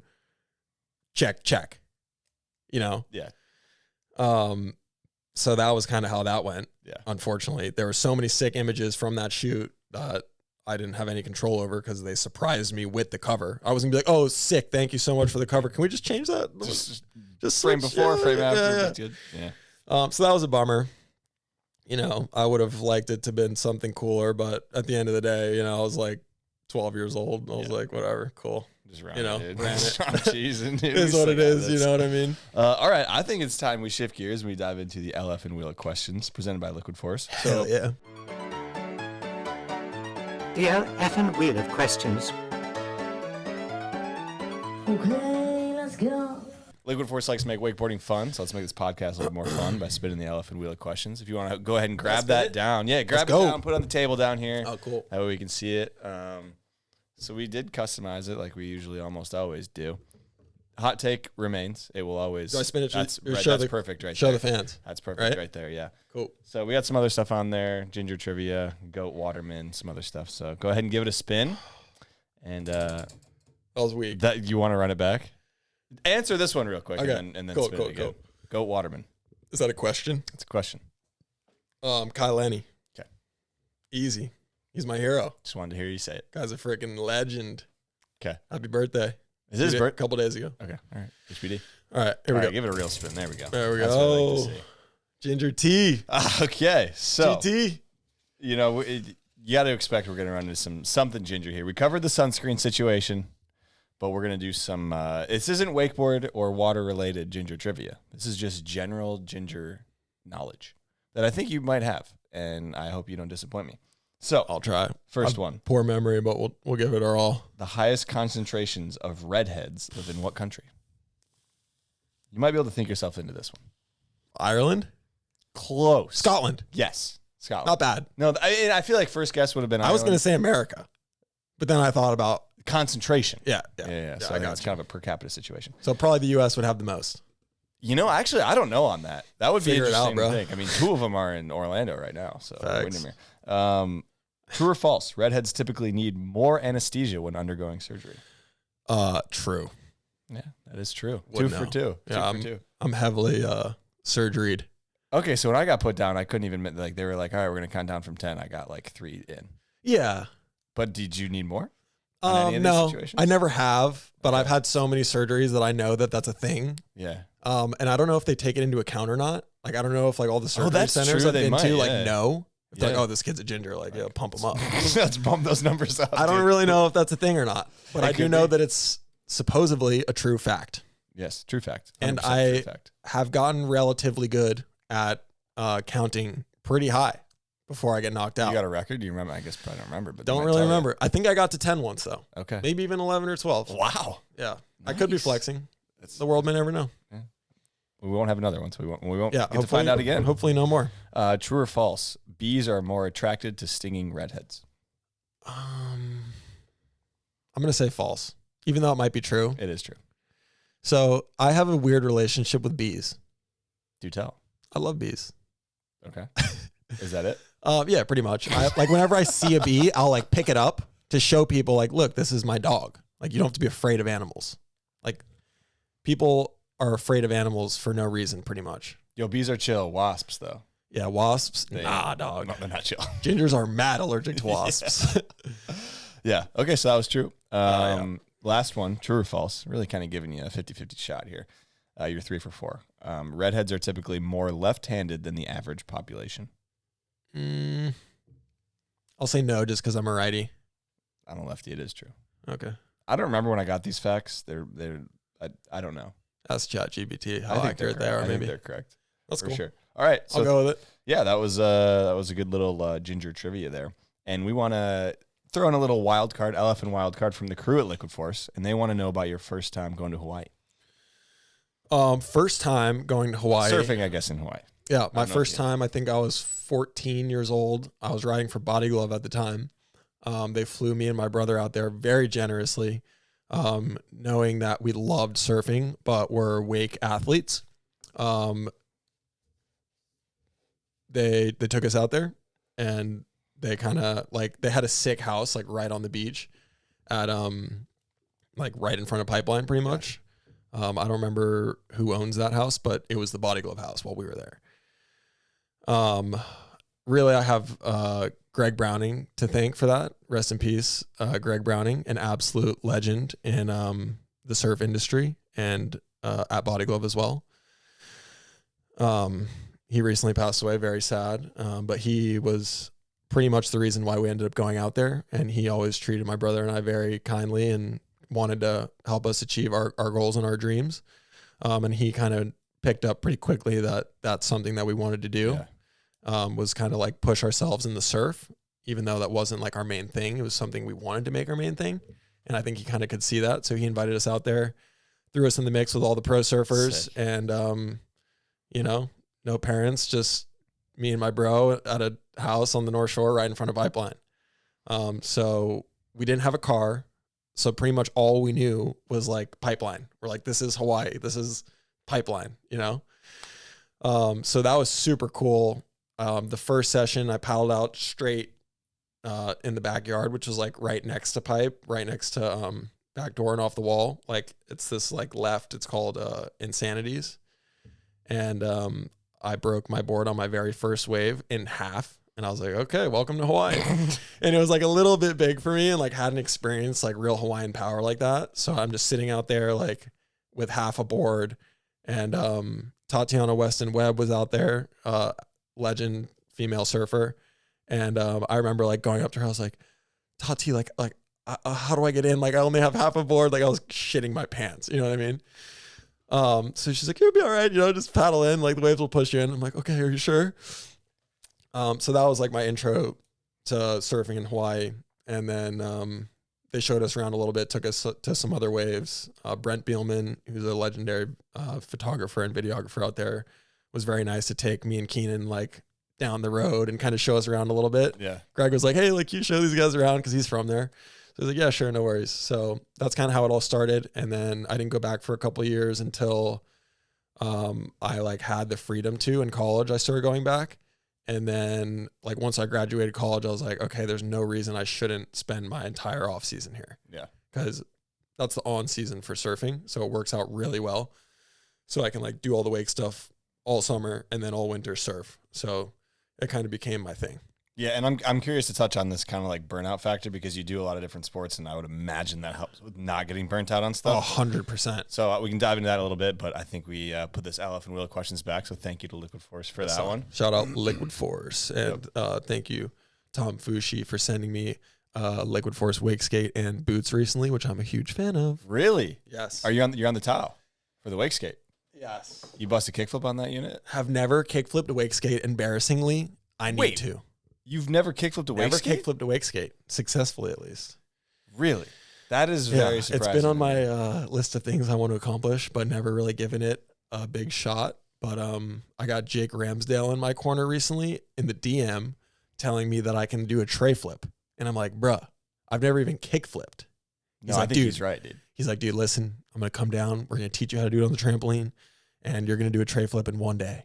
And I'm like, all right, let's do it. That's a heavy claim, and I like it. It's a heavy claim. So, I'm still waiting Let's for go, the, Jake for from the State day. Farm. Let's Okay. go, Mr. State Farm. All right, so I was talking to your brother, and he has a couple questions for you, and I think this first one's kind of good because you were dropping some big names. You know, Kai Lenny. There's some other ones you were dropping. And he wants to know what's the most starstruck you've ever been in your life. Ooh. Because, I mean, you've been in a lot. You've been around a lot of big names. The most starstruck. Yeah. Shoot. Is it when you look in the mirror every morning? No. I'm trying to think. I've had a lot of like starstruck moments. I've had the pleasure of like been around a lot of really cool people that I like really look up to. I'm trying to think what the one that really like took me like made me like act weird, you know? Yeah. I don't know. I shared a foil session one time with John Florence. He is one of those larger than life kind of guys. He was very kind. We were like riding waves together and like chatting like while foiling, which was kind of cool. And then that was one, but like I feel like I played that one kind of cool, you know. I'm trying to think when I really was like, oh my God. I don't know. I mean, if one doesn't come to mind, that's fine. If you think of one. If I think of one, I'll let you know. Absolutely. But yeah, a lot of the surfers like are the guys I really look up to the most. Like Kelly Slater. I've had the pleasure of having a lot of chats with him and sharing some sessions with him, which is super cool. Kai Lenny still, you know, I'd consider him a friend of mine at this point. But still like get stoked every time he comments or sends me a DM hyping me up. You know, I love that stuff. So, yeah, I really look up to a lot of the pro surfers and have a lot of respect for what they do. Yeah, 100%. Oh, I remembered one time I was pretty starstruck, 2 times by real famous people. One time was on the beach at V-Land on the North Shore. I ran into Owen Wilson. He had a big, wow. He had like a sick crib right there on the beach, and he was just like on the phone, like doing business, doing those Owen Wilson things. And I was like running by with my surfboard. I was like, I gotta say something to him. So I just walked up. I'm like, dude, you're a legend. Like whispered to him because he was on the phone. I was like, you're a legend. Like fist pounded him and just like went surfing. And then another time I was in Eleuthera, which is one of my favorite islands in the Bahamas that we have been visiting since I was a little kid pretty frequently. And Lenny Kravitz lives there majority of his time, I think. He's got a really big compound there. And his daughter Zoe Kravitz and Channing Tatum, who is dating Zoe, were all there at a festival called Junkanoo, which is a Bahamian festival of sorts. And I was chilling at this little like beach shack kind of vibe where like this guy sells and rents stuff, Pirate Pete. And I was like chilling there, like showing one of my friends the shop or something at night, like during the festival. And then in walks Lenny Kravitz, Zoe Kravitz, and Channing Tatum. And I was like sitting at a chair, like at the front door of the shop, kind of like almost like looked like a guard of sorts, but like that was just like the vibe. Yeah. And they all like walk in, and Lenny was doing the same thing, like showing Channing the store, because it was like a classic, you know, like, oh, like show him the island type of vibe. So I was sitting there, and then Lenny walks up, hey man, what's up? And like I've seen Lenny since I was a little kid, so like he probably recognized me a little bit. I see him all the time.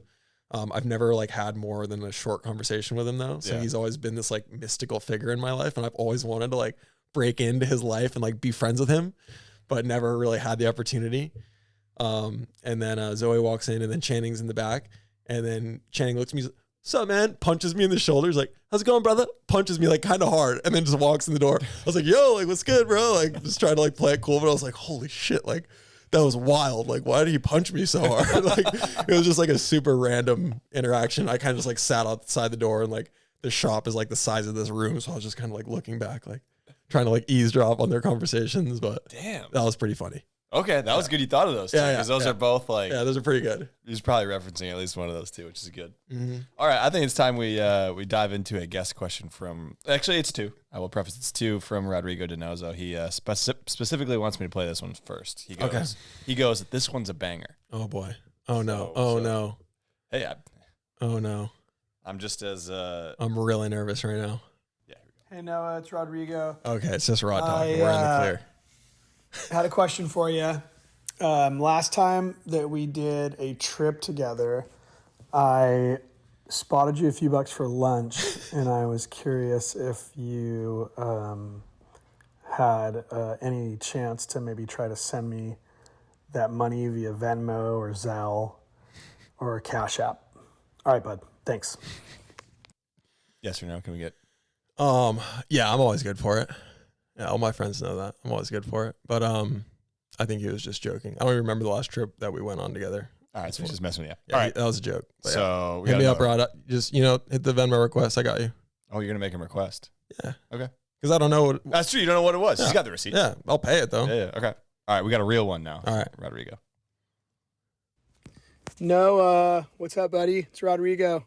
Hey, man, I got a call the other day that you were going to be on Grab Matters, so I was excited to kind of ask you a question, and I want to hear your take on it because your takes are always pretty epic.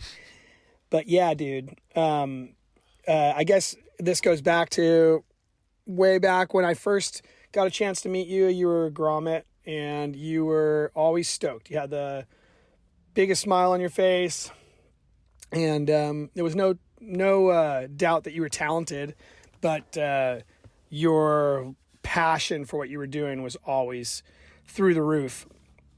And to this day, I still see that same face, although it's 20 some odd years later. Your passion and like the smile that you have on your face when you're doing what you love shows. And it's, I guess my question is, how important is it, talent aside, to be great at something, to reach the levels that you've been able to reach? Clearly you have to have talent, but if it's only talent and there's no love, will you get there? Or if it's all love, can you build the talent? Let me know, what your thoughts are on that whole deal. I'd love to hear your insight on that. I think that last part's very interesting. Totally. The love versus talent. So Yeah. I think that there can be talent without love. And the first thing that comes to my mind is Nick Rappa. I don't know how much he loves wakeboarding, but I know how much he loves winning. But I don't know if that's rude to say. I don't mean anything harmful by that. I just feel like that's the first thing that I think of is like Nick's just a machine. And I don't know. I just don't feel like, I don't get that vibe from him that he's like a huge fan of wakeboarding. Like he's kind of the show up to the comp, get his job done, ride like a machine, put it all down, hopefully win and leave. Yeah. And he's not like going out to celebrate like with all the boys. And that's just the vibe that I get. So that does kind of answer that part of the question though. Like, Yeah, there can, I think, be talent driven by success. Like the want to succeed. I don't think there has to be like a love for something to be good at something. yeah.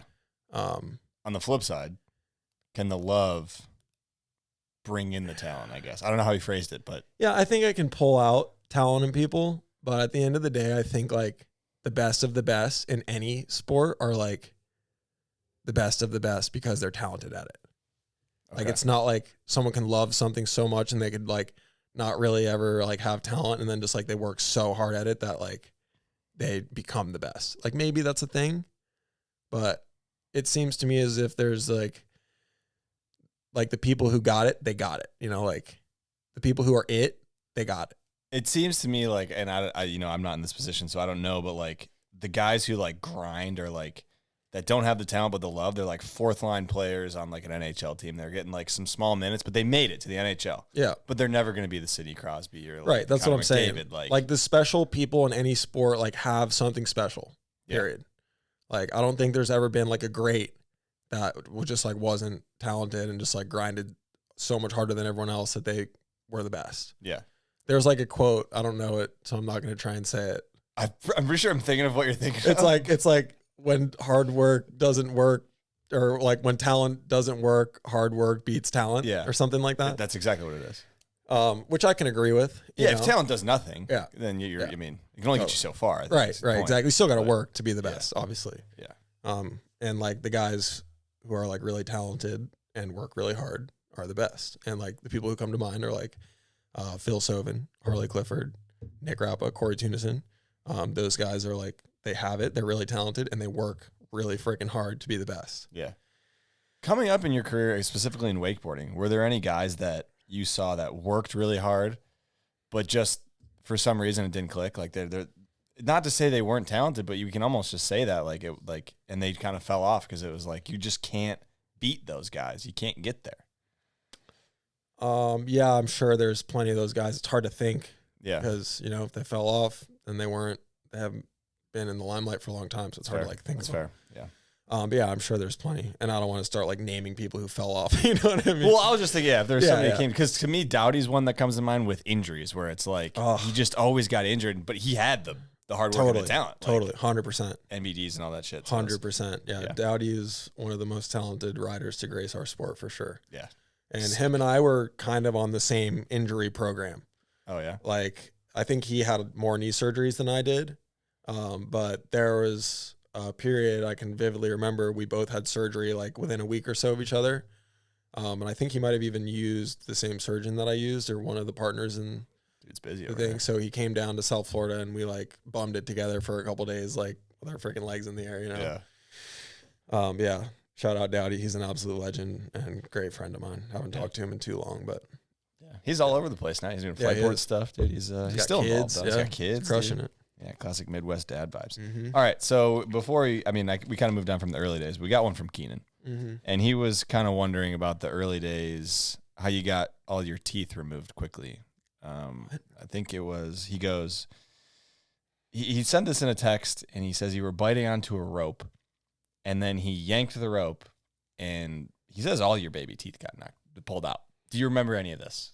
Do not remember that even a little bit. It might have been traumatizing if you did. I have to. Yeah, I'm gonna have to ask him about that one. All right. He was That wondering. sounds if like he something he'd do though. Just freaking yank it out of my mouth. Like, oh, let's see what happens. Oh man. All right. I can remember one time when I had braces and I was walking with a snowboard in my hands and I slipped on ice and like freaking destroyed my braces on a snowboard trip and had to like go get them fixed. It was a nightmare. Ooh, the destroying your teeth with braces. Totally My different teeth were fine, but situation. my braces were not. Oh, okay. You know, but like, you know, there's metal in your mouth sticking. Yeah. That's not. Jeez. Yeah. All right. I guess speaking of snowboarding, have you had some big inspirations in your life, like larger than life athletes? Like, has Shaun White ever been a big inspiration to you? Because he's the big biggest. when I was a kid. That was a starstruck moment too. You met him? 100%. What? Yeah, in Park City. I spent a lot of time there growing up. My family had a house out there on the Jordan Reservoir. So we would spend a lot of time out there in the winter and the summer, actually. I used to do a bit of riding out there on the Jordan L. They had a Pro Tour stop out there last year, 2 years ago. Yeah, it was Thomas Herman won, I maybe think. last year, 2 years ago. One or two. Yeah. I think Thomas won that one. Looks sick. Good boating scene out there. Super good boating scene. The boat shows in Salt Lake are always some of the best. Sell a lot of A expensive lot of boats there. products sold there. Mhm. Shout out. That's sick. Yeah, I love that. yeah. Yeah, shout out Marine Products. Yeah. Um, On the down. Great dealership out there. So how'd you Where run were into we Shaun White? at? Shaun White. Yeah, Shaun How'd you White. run into Shaun White? So yeah, Shaun White was a Park City native at the time. I You don't know if riding he Three still Kings is. with him or what? What's Yeah, going you know on? the vibes out I there. lived there for 2 years. Come on. Oh, sick. So yeah, I was just rocking around Park City after a nice day on the slopes, and I know Shaun White when I see him. You know, he had his hood on. He was real low key. This was like right after his like one of his first Olympic titles. If you know, you know, though. And he was like really low key, like had a guy with him, you know, like Okay. really trying to like not get noticed. And I was just like, that's Shaun White. And I don't know if I told my mom or my brother how it happened, but somebody was like, yo, Shaun, what's good? We need to take a photo. And he was super gracious, very nice. And we had a quick chat. I was like, yeah, like I'm going to be a pro wakeboarder. And he's like, oh, no way. Like, I suck at wakeboarding. I tried one time and ate shit. Like, well, he was super cool. Yeah. I would love to reignite, not reignite, but I would love to like actually like chat with Sean and become friends with him. I feel like we have a lot in common between like multi-sports and red hair. Wow, true. Yeah, I mean, the red hair. He competed in skateboarding for a long time. Yeah, People forget. People forget. He won X Games gold. Yeah, that's crazy. And I forgot about winter that. and summer X. I knew he was in X Games. I didn't know he golded. Yes. Goldilocks. Yeah. Wow. Goated. Yeah, he's sick. I'm going to have to fact check that. I'm like 99% Yeah, I'm pretty sure he did. I think but he I'm did. like pretty sure he did because it was a big deal. Yeah. Like these were his pretty legendary target days. He had the target dot on the board. This is a big deal. So, okay. Yeah, he was a big inspiration to me when I was a kid. Totally. Yeah. Still is, but definitely when I was a kid, he was like the guy. He was a larger than life guy, dude. 100%. And like having red hair and also doing multiple sports at the highest level, I was like, this guy's goated. I want to be just like him. Yeah, for sure. And I have heard, to Sean White's credit, Gibby, who I had on this podcast like probably 20 episodes ago at this point, who's like the core snowboard dude hitting street rails and shit, was at Mount Hood. Saw Sean White, asked for a pic, and Sean was like, yeah. And he was like, nowadays, I think if he's like, he doesn't roll so incognito, but if you ask him for a pic, he's like, yeah. Super down to earth, which is always cool to hear because sometimes you hear the other side of it and you're like, totally, that sucks. I always love that iconic interview with him on the news, and he was like talking about like drinking on an airplane or something. Yeah. And they're like, wait, like, aren't you 16 or something? And he's like, I was talking about Mountain Dews, baby. That's pretty funny. That was sick. That builds his aura, dude. 100%. All right, so let's tap back into. Actually, we got a Patreon question from Ryan Shimabukuro. Now that we're talking a little bit about Utah, but shout out to all the Patreon members. You guys support us. Keeps this podcast going. So if you want to see who the guests are early, you can see that Noah was coming on. You could ask him a question, which Ryan Shimabukuro did. He's a Utah cat, so he's wondering, can you talk a little bit about your ties to Utah and competing in our IWS wakeboard tournaments back in the late 2000s? That's crazy, dude. Yeah, so like I said before, really my roots in Utah stemmed from my family having a place out there. I was going out there on snowboard trips ever since I was like a little kid. And then eventually my dad was like, you know what, let's cop a pad out here. And my dad's brother, Uncle Jeff, kind of led that charge and had a spot out there a few years before we did. So we would go stay at their house, and then eventually my dad got a spot, and it was super cool right there on the Jordanelle. Got super into mountain biking and all like snowboarding, obviously, and we would even like wakeboard out there. And then just being out there in the summer, I heard, what did you say it was called, the event? IWS wakeboard tournaments. IWS. That's what he said. That's funny because the surf shop I ride for, Island Watersports, IWS. I didn't know that was the thing. Anyhow. So yeah, I remember competing at one wakeboard event out there in Utah, just because we were out there and like the guy who used to tow us was like, oh, there's like a competition, you guys should come. And I was like, bet. So we pulled up, drove like an hour or two away to this little site, and I don't really remember much. I remember what the site looked like. Don't remember riding, but it was pretty cool to like see a little bit of a scene out there, and there was like a good amount of riders, and they had a pretty legit event, like with probably more people there than a lot of the pro events you would have these days. So it was rad. The cool thing is there's still a strong scene out there, and Ryan 100%. Ryan is also just like this crazy wealth of knowledge. Like his brain is just sick. Like he I must know this guy. I'm sure I would recognize him. You I don't definitely know recognize him for sure. Yeah, cool. 100%. Big guy in the wakeboard scene. Thanks for the question, in Ryan. Utah, yeah, sick guy. So cool. You probably took the dub? Did you take the dub in that contest? No idea. No idea. Absolutely no idea. We'd have to ask Ryan. He would know. He might know. I don't remember what division I was in. He was in it though. I've been to a lot of events. Hard to remember them all. All right. You've been to a lot of events. You got a number one favorite event across the board that you could ever think of. I'm talking everything. Like wakeboarding specific? No, or just everything. An event. Yes. I mean, you could go wakeboarding if you can't think of anything. That's crazy. All the time, but I mean, like the Pipe Masters is a cool thing to see from the beach. Crazy vibes out there. Like especially when it's pumping and it's like really big and dangerous. It's like almost like nerve-wracking to watch because people are putting their lives on the line directly in front of you. You're very close to the scene, and I've like personally seen being in the water and out of the water, like people unconscious, and like everyone kind of bands together to rescue this one person. One time that I can specifically think of was Kala Grace.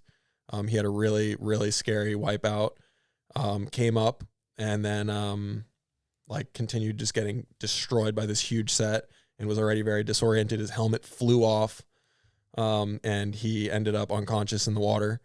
And I ran down to the shoreline and like tried to assist however I could. I didn't really end up doing much, but I was there in case my hands could help. And he was pretty much lifeless when they brought him to the beach. And the water safety team out there and the lifeguards on the North Shore are the best in the world.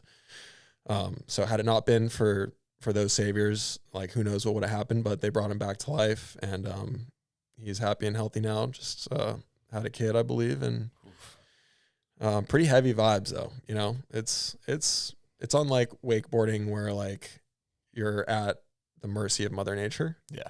And when it's like big and scary like that, it's freaking gnarly, dude. That's what makes it cool in the sense, though. Totally. Where, you know, yeah. It's always dangerous, different. but- For me, like that's the driving factor that keeps me so interested in the ocean sports, is that it's always different. Yeah. And I'm like a huge wildlife guy, like love animals and interacting with Mother Nature.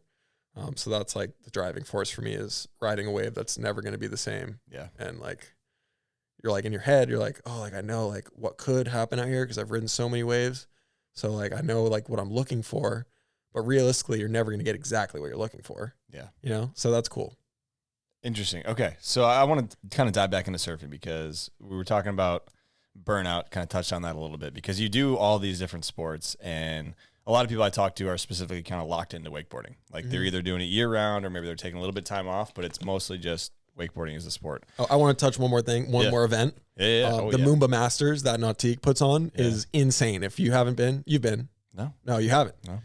It's unlike any other wakeboard towed water sports event ever. There's like I don't know if I'm speaking correctly, but it seems like there's hundreds of thousands of people there. It's a massive event. Yeah, it's a massive event. It's part of a big festival that is called Moomba Masters. Has nothing to do with Moomba boats, which I thought when I first went over there, I was like, oh, surely this is like a Moomba event. I was like, why am I going? Moomba's getting some free love there for sure. Yeah. And then I pulled up, I was like, oh, it's Nautique. Heck yeah, that's awesome. Like I pretty much only compete behind a Nautique these days. Like, Yeah. Shout out Nautique boats, obviously, like one of my biggest sponsors and longest Been running sponsors. that one up a long time. And yeah, best boats in the industry. I can confidently say that. And I feel a very strong connection with them, and they're a big part of who I am. Yeah. And I like to think that I'm a part of who they are as well. So I would imagine so. You do every freaking sport that you can do behind the boat. So, Yeah. I mean, besides water ski, I can ski. can you? Yeah. Okay. I'm more of a barefooter. I think barefooting's cool, Yeah, anyways. yeah. So that's sick. All right. So actually, real quick question. You said you like doing all the other stuff on the water, like you like fishing and stuff like that. Yeah, You like diving.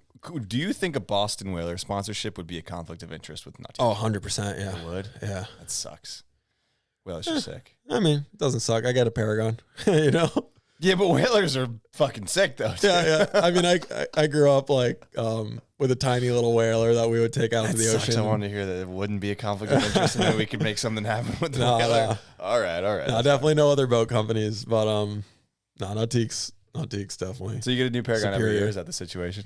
Not every year. It's kind of like an odd schedule, but every couple of years, I'd say. Yeah, big updates happen or something like that. Yeah. You get a new one. Okay. All right. So let's kind of tap into the burnout thing, because, like I was saying, a lot of people I talk to just do the wakeboarding thing, but you do all sorts of different sports. It's probably not conscious in the sense of avoiding burnout. I could be putting words in your mouth. Is it conscious in the sense that, like, are you doing it actively to avoid burning out on anything, or do you just love all these different things and this is how the schedule lined up, like you were saying, winter, summer? Yeah, no, I definitely just love it. Like, It definitely helps me avoid the burnout, but I'm not like, oh man, I've been wakeboarding too much. Like, I need to do something else. Yeah. And I'll kind of get locked in on things for like short to medium amounts of time, I'd say. So this season kind of just like works out perfectly to where I can lock in on the specific sports on specific times of the year. Yeah. And the older I get, the more I've done it, the more it's like become clear that like there's specific times of the year for certain things. Especially like learning new tricks, specifically on the foil. It's like all the new stuff I invent is always like kind of in the end of the summer, middle to end of the summer, when like I have a little bit of break in between competitions and I'm just like training, but like have time to kind of like mess around and try new stuff. So like historically, if you look back on my Instagram, like you'll see like every summer there's like a couple weeks where like I'm always doing new stuff. And I keep thinking to myself like, oh, I'm probably never going to be able to do like anything more. Like I've done it all. And then every year I seem to think of new stuff. Yeah. Okay. So it's pretty cool. Interesting. So it's not conscious in the sense of I'm getting sick of one thing. It's just how it it's just the season. And also like how I probably should have answered that question is like I have made a point to do the activity that matches the condition the best. Yeah. And I like pride myself on like having the repertoire to be able to excel in all conditions. That's kind of like my ultimate goal is to like, no matter what's going on in the ocean or on the lake really, but majority of the conditions I'm speaking of is like for the ocean. But it certainly comes in handy on the lake, like in a competition, if it's super windy, like I'm going to probably be able to play that wind a little better than someone else who's not as tapped into what's going on around them. Yeah. But as far as the ocean goes, just speaking like if it's like super windy, I can grab my foil and do a downwinder. If it's like side shore, if it's onshore, I can use my kite and go like do some kite surfing or kite foiling, or I can take the jet ski out, do tow outs, or we could just surf if the wind chop's good and the tide's high and it's like slamming on the shore. If it's super flat and glassy, we go diving.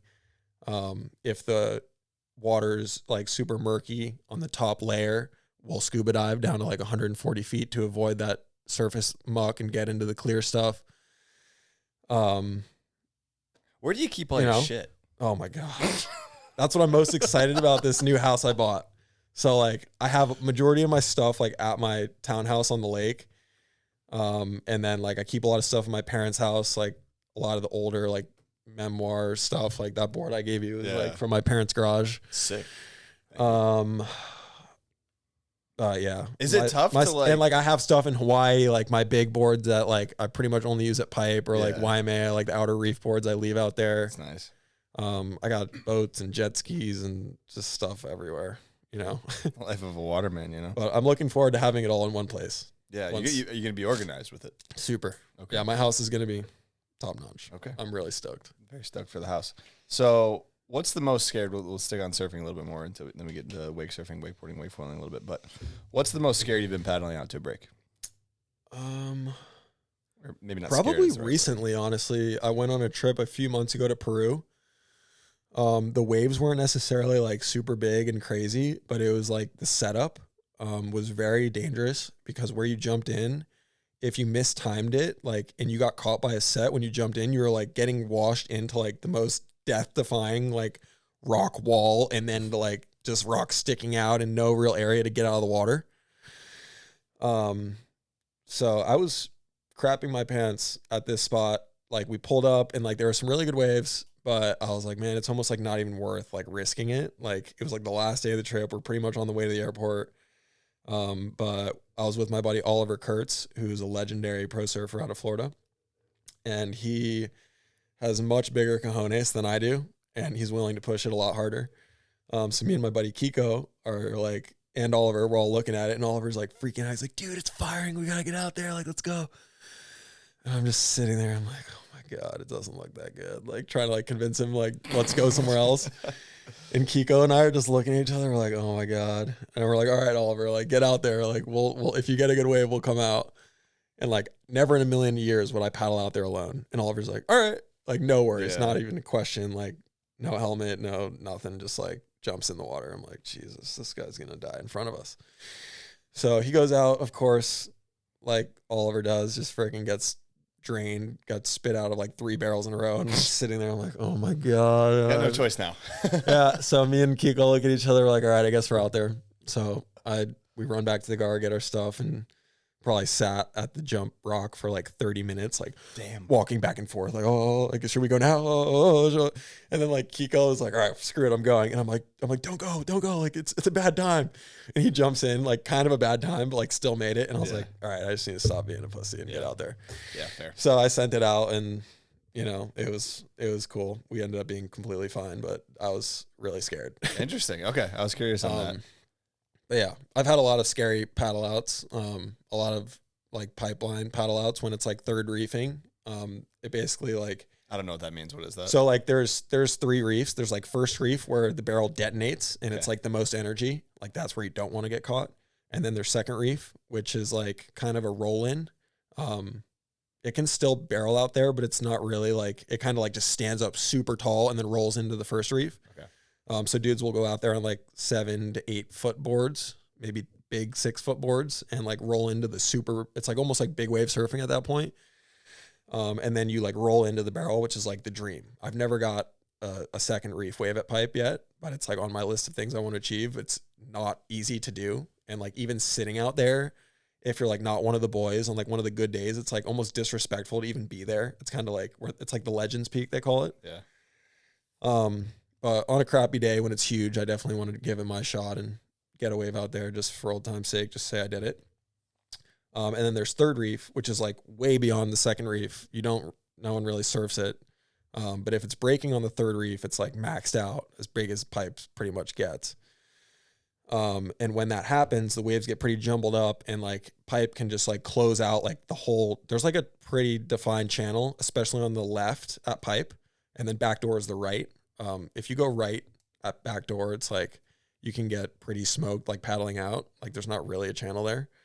Where if you go left, as long as you like make the drop in and make the wave, like you're probably going to be pretty cool.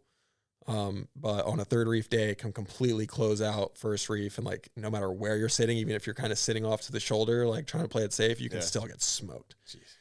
So a day like that, there's like not many, like pretty much everyone out there is like one of the best surfers in the world and they know what they're getting themselves into. And, I try to always like, no matter what, like how big it is, I always try and go out.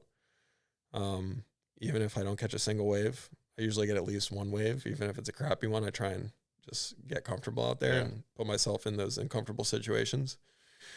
So I've had a lot of like nervous paddle outs at pipe, and my first time paddling out to Waimea was really scary. That was like my first like paddle in experience on a big wave with like a proper gun, like a 9 foot plus board, or really 8 foot plus. You could consider like a proper big wave gun. That was terrifying. Got pretty comfortable out there though, pretty quick. It was a lot less scary than I anticipated it being. And then the most nervous I ever was when I was surf Jaws. Yeah. With the jet ski. I towed in, which is like not nearly as cool as paddling in. A lot less risky, obviously. You have the jet ski to like save you and put you in the perfect spot. But like I couldn't even believe, like that was so early on in my like big wave surfing. I don't want to say career because I'm not a big wave surfer, but like experiences or yeah, whatever. I've had a lot of big wave experiences at this point, living in Hawaii for the winter. So that was my like first, like that was like early on in my Hawaii days. And I was like not really ready for it and just kind of like hit up this guy on Instagram, Zane Schweitzer. And I was like, yo, like we had been kind of chatting. He liked foiling too. So we had kind of been becoming friends over foiling. And I was like, yo, I'm coming to Maui. Like, I don't know if there's any opportunities, but like if anything comes up, like I'd love to come with you to Jaws and like ride it. Yeah. Or even just see it, you know, thinking like that's never going to happen. Like this guy's never just going to take some random kid out there. So it came down to it. And the day before the swell, he hit me up. He's like, yo, I'm going out there with the big crew tomorrow. Like you're welcome to join. If there's some time, I'll try and whip you into one. And I'm like, holy crap. All right. This is actually maybe going to happen. And I like started freaking out. And then the next day I was like doing all these breathing exercises, like so uncomfortable out of my comfort zone. Like, oh my God, what have I gotten myself into? And then he calls me. He's like, yo, like no one's coming. Like, it's just me and you. He's like, it's super windy and like kind of sketchy. And like everyone bailed. Like, so we're not taking the boat. We're just me and you. We're going to go on ski. And I'm like, oh my God, like everyone bailed. Like, it must be scary. Like, and I'm like, oh my God. So I'm like, I like drive like close to Jaws to Hokipa. It's like a break, like pretty close to it. And I'm like looking at it. It's like fully closed out, like 20-foot waves just closing out, like crazy wind. And I'm like, oh my God, like I can't even imagine being out there right now.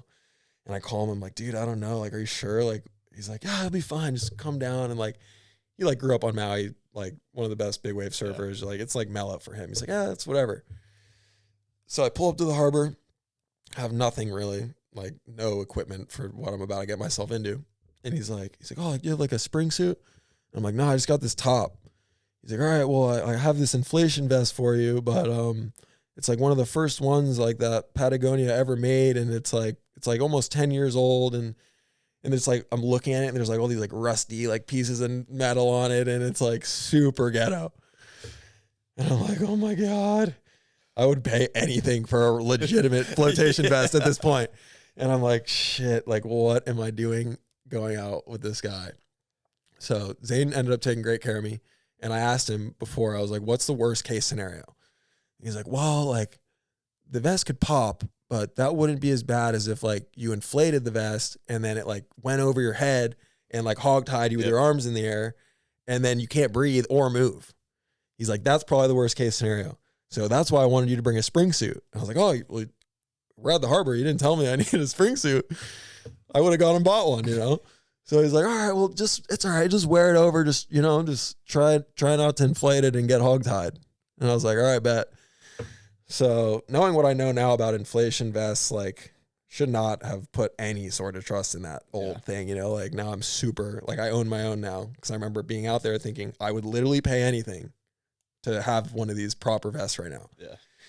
But yeah, didn't eat anything, lost like 10 pounds that day because I was just so nervous and like didn't eat a single thing. Literally, like from the moment I woke up to when I got back, it was like 10 pounds plus gone. No way. It was That's heavy. Crazy. So yeah, I ended up achieving my goal to ride one wave, and Zane was just so casual about the whole thing. He's like, I got one, and I was like, I did it. You know, like I checked off the list. I never have to do this again. He's like, what do you mean, bro? Just getting started. So I ended up surfing like 10 waves. And I got pretty comfortable out there, and like I was like, okay, I actually kind of like this. This is really fun. Yeah. I was playing it relatively safe. I started pushing it a little bit, you know, kind of getting closer and closer to the pocket. One time I like got fully engulfed by the wave and disappeared for like 2 seconds, and like somehow emerged, like thinking I thought I was done. But Zane was like, dude, like you gotta crash, like you gotta at least go down once, you know what it's like.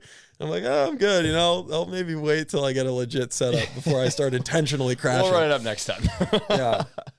Damn. Okay. That was so good. that was like a crazy moment, a turning point for me, and that really turned me on to like wanting to surf big waves. And I went out and bought my own vest and took the BRAG course, the Big Wave Risk Assessment Group.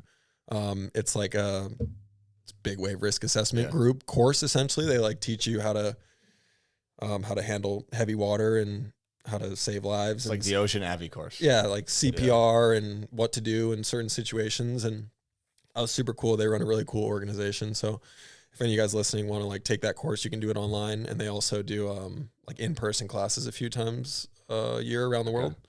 So even if you're not a surfer, but you know, it's just a cool course to have. Yeah, probably learn a lot too. Yeah, I imagine. totally. So that's sick. And it's taught by like big wave legends. It's like, it's a great, cool. Yeah, it's cool. Even sicker that way. So, okay. So before we move on from surfing, longest hold under longest you've been held under. Oh, getting anxiety out here. Yeah. Spencer Norris witnessed it. Really? Yeah. Didn't get the shot, but witnessed it. Probably one of the scariest day of Spencer's lives as well.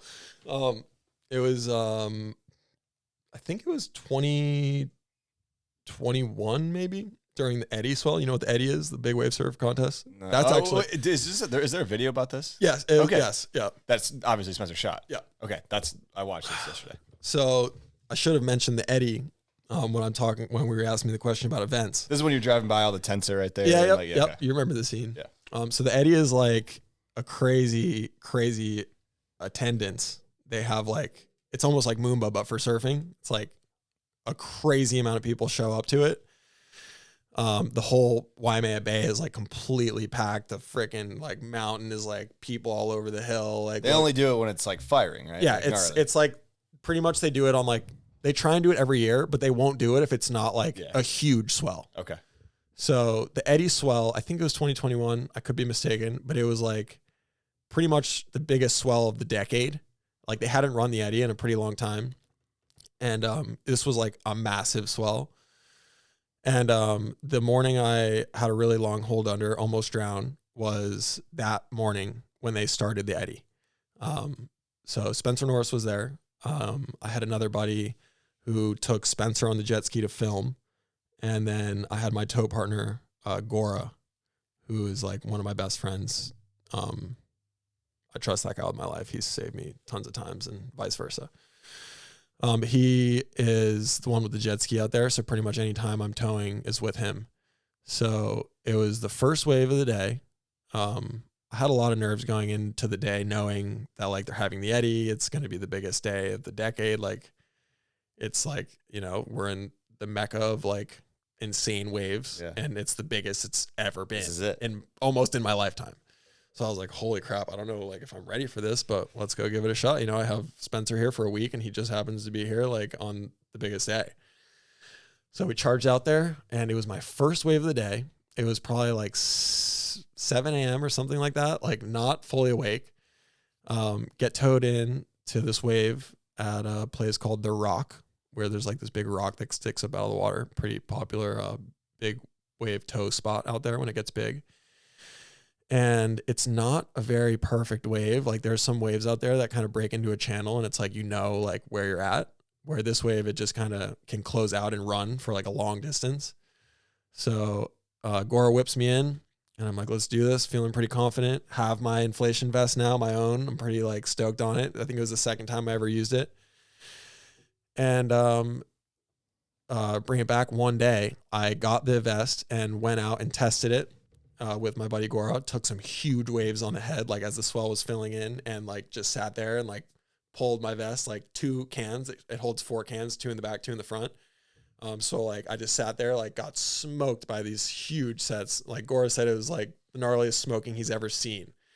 And I just like sat there. My board was in pieces, and I was just like waiting for this wave to come. And I just like the second it hit me, I pulled 2, and it was like so inflated because I pulled it on the surface, and like 2 cans is a lot. And I was just kind of figuring out the vest, right?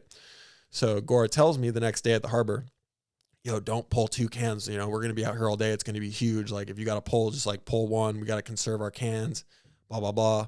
Don't rely on it. Don't get used to it. I'm like, all right, this is good. You know, I shouldn't be like acting like I'm invincible just because I have an inflator on me now. So first wave of the day, we're back to the story. I'm going down the line. There's a video of it on my Instagram, and I'm racing down the line, and it looks like it's going to barrel, and it's like a 20-foot plus wave. And I'm like, this is going to be like by far the best wave of my life. I'm going to get barreled on a humongous wave. This is epic. So I'm like racing, and I like pick a really high line, like hoping that I can kind of like accelerate down as it starts to barrel and like get speed through the barrel. And it just freaking crumbles at the top, like no opening. And I'm like, oh, this is disappointing. So I just like ride down the wave with a ton of speed, and I'm just like trying to like pump and like just like stay like in front of the wave, but like, you know, there's like a huge wall of whitewater about to take you down. And when it's that big, I'm usually wearing straps on the board because you're just going so fast and there's so much chop. I don't really like wearing straps on a surfboard, but for big wave surfing, it's nice. Yeah. So I hate falling on big waves with the straps on because you're like close to the board and there's so much turbulence that thing could smoke you. You know, you don't have a chance to pull your vest. You're freaking drowning. You know, if you don't pull and you get knocked out, you're done, bro. So I'm like pumping and like trying to like stay in front of the wave. Like, and like as soon as it hits you, a wave that big, there's no shot of like riding it out, you know, especially when it's completely closed out. Like maybe on the shoulder and there's still a little face under you can make it, but it was like a full closeout. And like the guy driving, Spencer was just holding on for dear life, like probably crapping his pants, like never seen anything like this. And he had like a legit camera, and the driver was just like sending it like, and Spencer's just like, oh my God, I'm going to die, you know? So the driver actually broke out his iPhone and filmed this wave with his iPhone as he's driving. And he like films the whole thing. And then I'm like pumping, trying to like stay in front of it. The driver puts the camera down for a second and then turns back and I'm gone. So like, you don't see me jump off, but I like kick the board as far out as I can, like kind of loosen my feet in the straps and just send it out away from me so I don't get hit by it underwater. And then I'm just like, I was under for at least 15 seconds, which doesn't sound like a lot, but that's like an eternity when you're underwater after riding a wave and your heart's racing. Like imagine like sprinting and then trying to hold your breath. You know what I mean? Think about that aspect. Yeah. 15 seconds is a long time when you're in that situation. So, I'm like and it also was probably the deepest I've ever been in the ocean without trying to go deep. Sure. You know what I mean? Yeah. Like obviously I've been way deeper diving, but like this thing sent me, it felt like 20 to 30 feet underwater, like very deep. So I'm like, holy crap. Like it feels pretty deep. Like my ears were cracking. Like I'm not equalizing. Obviously it's just like, I feel like my eardrums are about to blow out. And then eventually I was like, okay, I feel like maybe like I'm going to maybe black out here in a little bit. Like not yet, but I'm feeling pretty uncomfortable about the situation. Pull one. Okay. At 15 seconds approximately. We have some like videos. So I kind of have the seconds ish. And then I was so deep underwater, didn't take into account the fact that the air is compressed because I'm underwater. Right. So I pull it and like it expands, but like 10%, maybe 15%. And I'm like, it's not pulling me up. Like maybe like a little bit, but I'm not like rocket launching to the surface. Like I did the day before with 2 at the surface. So I pull one and I'm thinking in my head, okay, I pulled one, I'll be fine. I'm going to come up. I'm not going to waste another one. I'm just going to wait it out. I'm like very relaxed, just chilling, but like uncomfortable. Like, you want to breathe. Yeah. So, I am slowly coming to the surface, and I'm guesstimating that approximately another 15 seconds went by, bringing me close to 30 seconds, which is like clearly my limit. And I was like, all right, I'm probably going to pass out in the next 5 seconds. Pulled the second one and then pretty quickly popped up because I was only probably 5 feet under the water at that point. Yeah. And then like shot up. But by the time I got to the surface, another wave was so close because I was under for so long, like almost 2 wave hold under. And, it dragged me so far in, which was actually my saving grace because it gave me a little more time in between the next wave. Had I come up right where I went down, I would have been underwater by the next wave, if that makes sense. So it just like dragged me. And that's why it wouldn't let me up. And then by the time I got up, I was like so exhausted, like almost blue in the face, like take a huge breath, might've got a second breath in, like just a quick in and out. And then took the other one on the head and got tumbled so far in again because I'm inflated now, and just proceeded to get like, I think 3 or 4 more waves on the head. And I actually was able to deflate like halfway at least, because you don't want to be fully inflated when the wave hits you because it'll pull you. Yeah. So if you can at least get like half the air out, there's a release valve, then it's like you can kind of go under and come up and still be inflated. And it's like a happy medium. But by the time the ski got to me, no one could find me. My partner, Gora, couldn't find me because I was so far from where he dropped me off. And thankfully, the ski that Spencer was on actually found me first and rescued me. And by the time I got on the ski, I could barely even pull myself onto the sled. I was so exhausted. And I just laid there like blue in the face. And like, it was the most, like definitely the closest I've ever been to drowning. And I just like couldn't even like sit upright for like 30 minutes. And I just kind of like chilled for a while, caught my breath. Thankfully didn't inhale any water, because then you're dealing with secondhand drowning if you make it past that first part. So I was good to go. Sat on the ski for a while, towed Gora in after like 30 minutes after I kind of gained a little bit of strength. Was pretty shaken up, and then eventually got back out there and like had a great rest of the day. Really? Okay. Yeah. I overcame it. You still had 2 canisters left. Right? 2 canisters left. Yeah, you're right. And you didn't have to pull anymore. Did not pull anymore. Okay. No, I didn't tow that wave until the next day. But we went to another wave that I felt much more comfortable at, and I got some bombs, and it was like actually a really sick day. Wish we could go back and do it again. It was sick. That's a wild story. How do you like overcome, I guess, not the fear or the mentality of getting held under for that long, but like, is that something you actively think about every time you go into these situations now that it's happened? Similar situations, I guess. Honestly, I'd say maybe less. Like now that it's happened, I feel more confident in a weird way. And do you think you'd be like more relaxed when it happened again? You're like, okay, yeah, I know my situation a little bit better. Just experiencing something kind of like, it takes away the fear of the unknown. Yeah. And kind of like I said earlier, like people are afraid of animals because of like the unknown. And like once you get to know an animal and its behavior really well, you're not as afraid of it. Yeah. And I've recently been getting into bow hunting a lot. So I was listening to a podcast that was talking about the fear of animals. And like, if you're out in the wilderness, like you think you're like always being followed, you're about to be attacked, but like that's such a rare thing that actually happens. And people are just kind of like always assuming that like these crazy things are going to happen because it's an unknown. Yeah. Interesting. Same thing with surfing. Like once you experience it enough times, it becomes like less terrifying. You're like, oh, I can actually survive this. Yeah, you know you're facing more and you know how to handle it. And like Hawaii, like spending time in Hawaii really was a huge help for me in like overcoming that fear, because I definitely had a ton of anxiety like surfing big waves for the first time. But after enough times of like being out in waves that are like way too big for me and just surviving it, I'll like be on the beach and be like, oh, I've been on waves bigger than this. I could go out right now. Yeah. I would live. Yeah. Probably. I mean, yeah, but and you're also like able to handle it too, because right. where it's not like, Yeah, you know what to it's not a expect and- dangerous like confidence. It's a acquired confidence, Totally. which totally is 100%. what you want to do in any aspect, whether it's surfing or not. Mhm. But all right, so we talked a lot about surfing. Let's talk about the real surfing, wake surfing. So when the wake surf revolution kind of came around, I guess, because we said Wakefoil revolution, did you make a conscious effort to pursue down that path as well? And why did you do that? Definitely not conscious.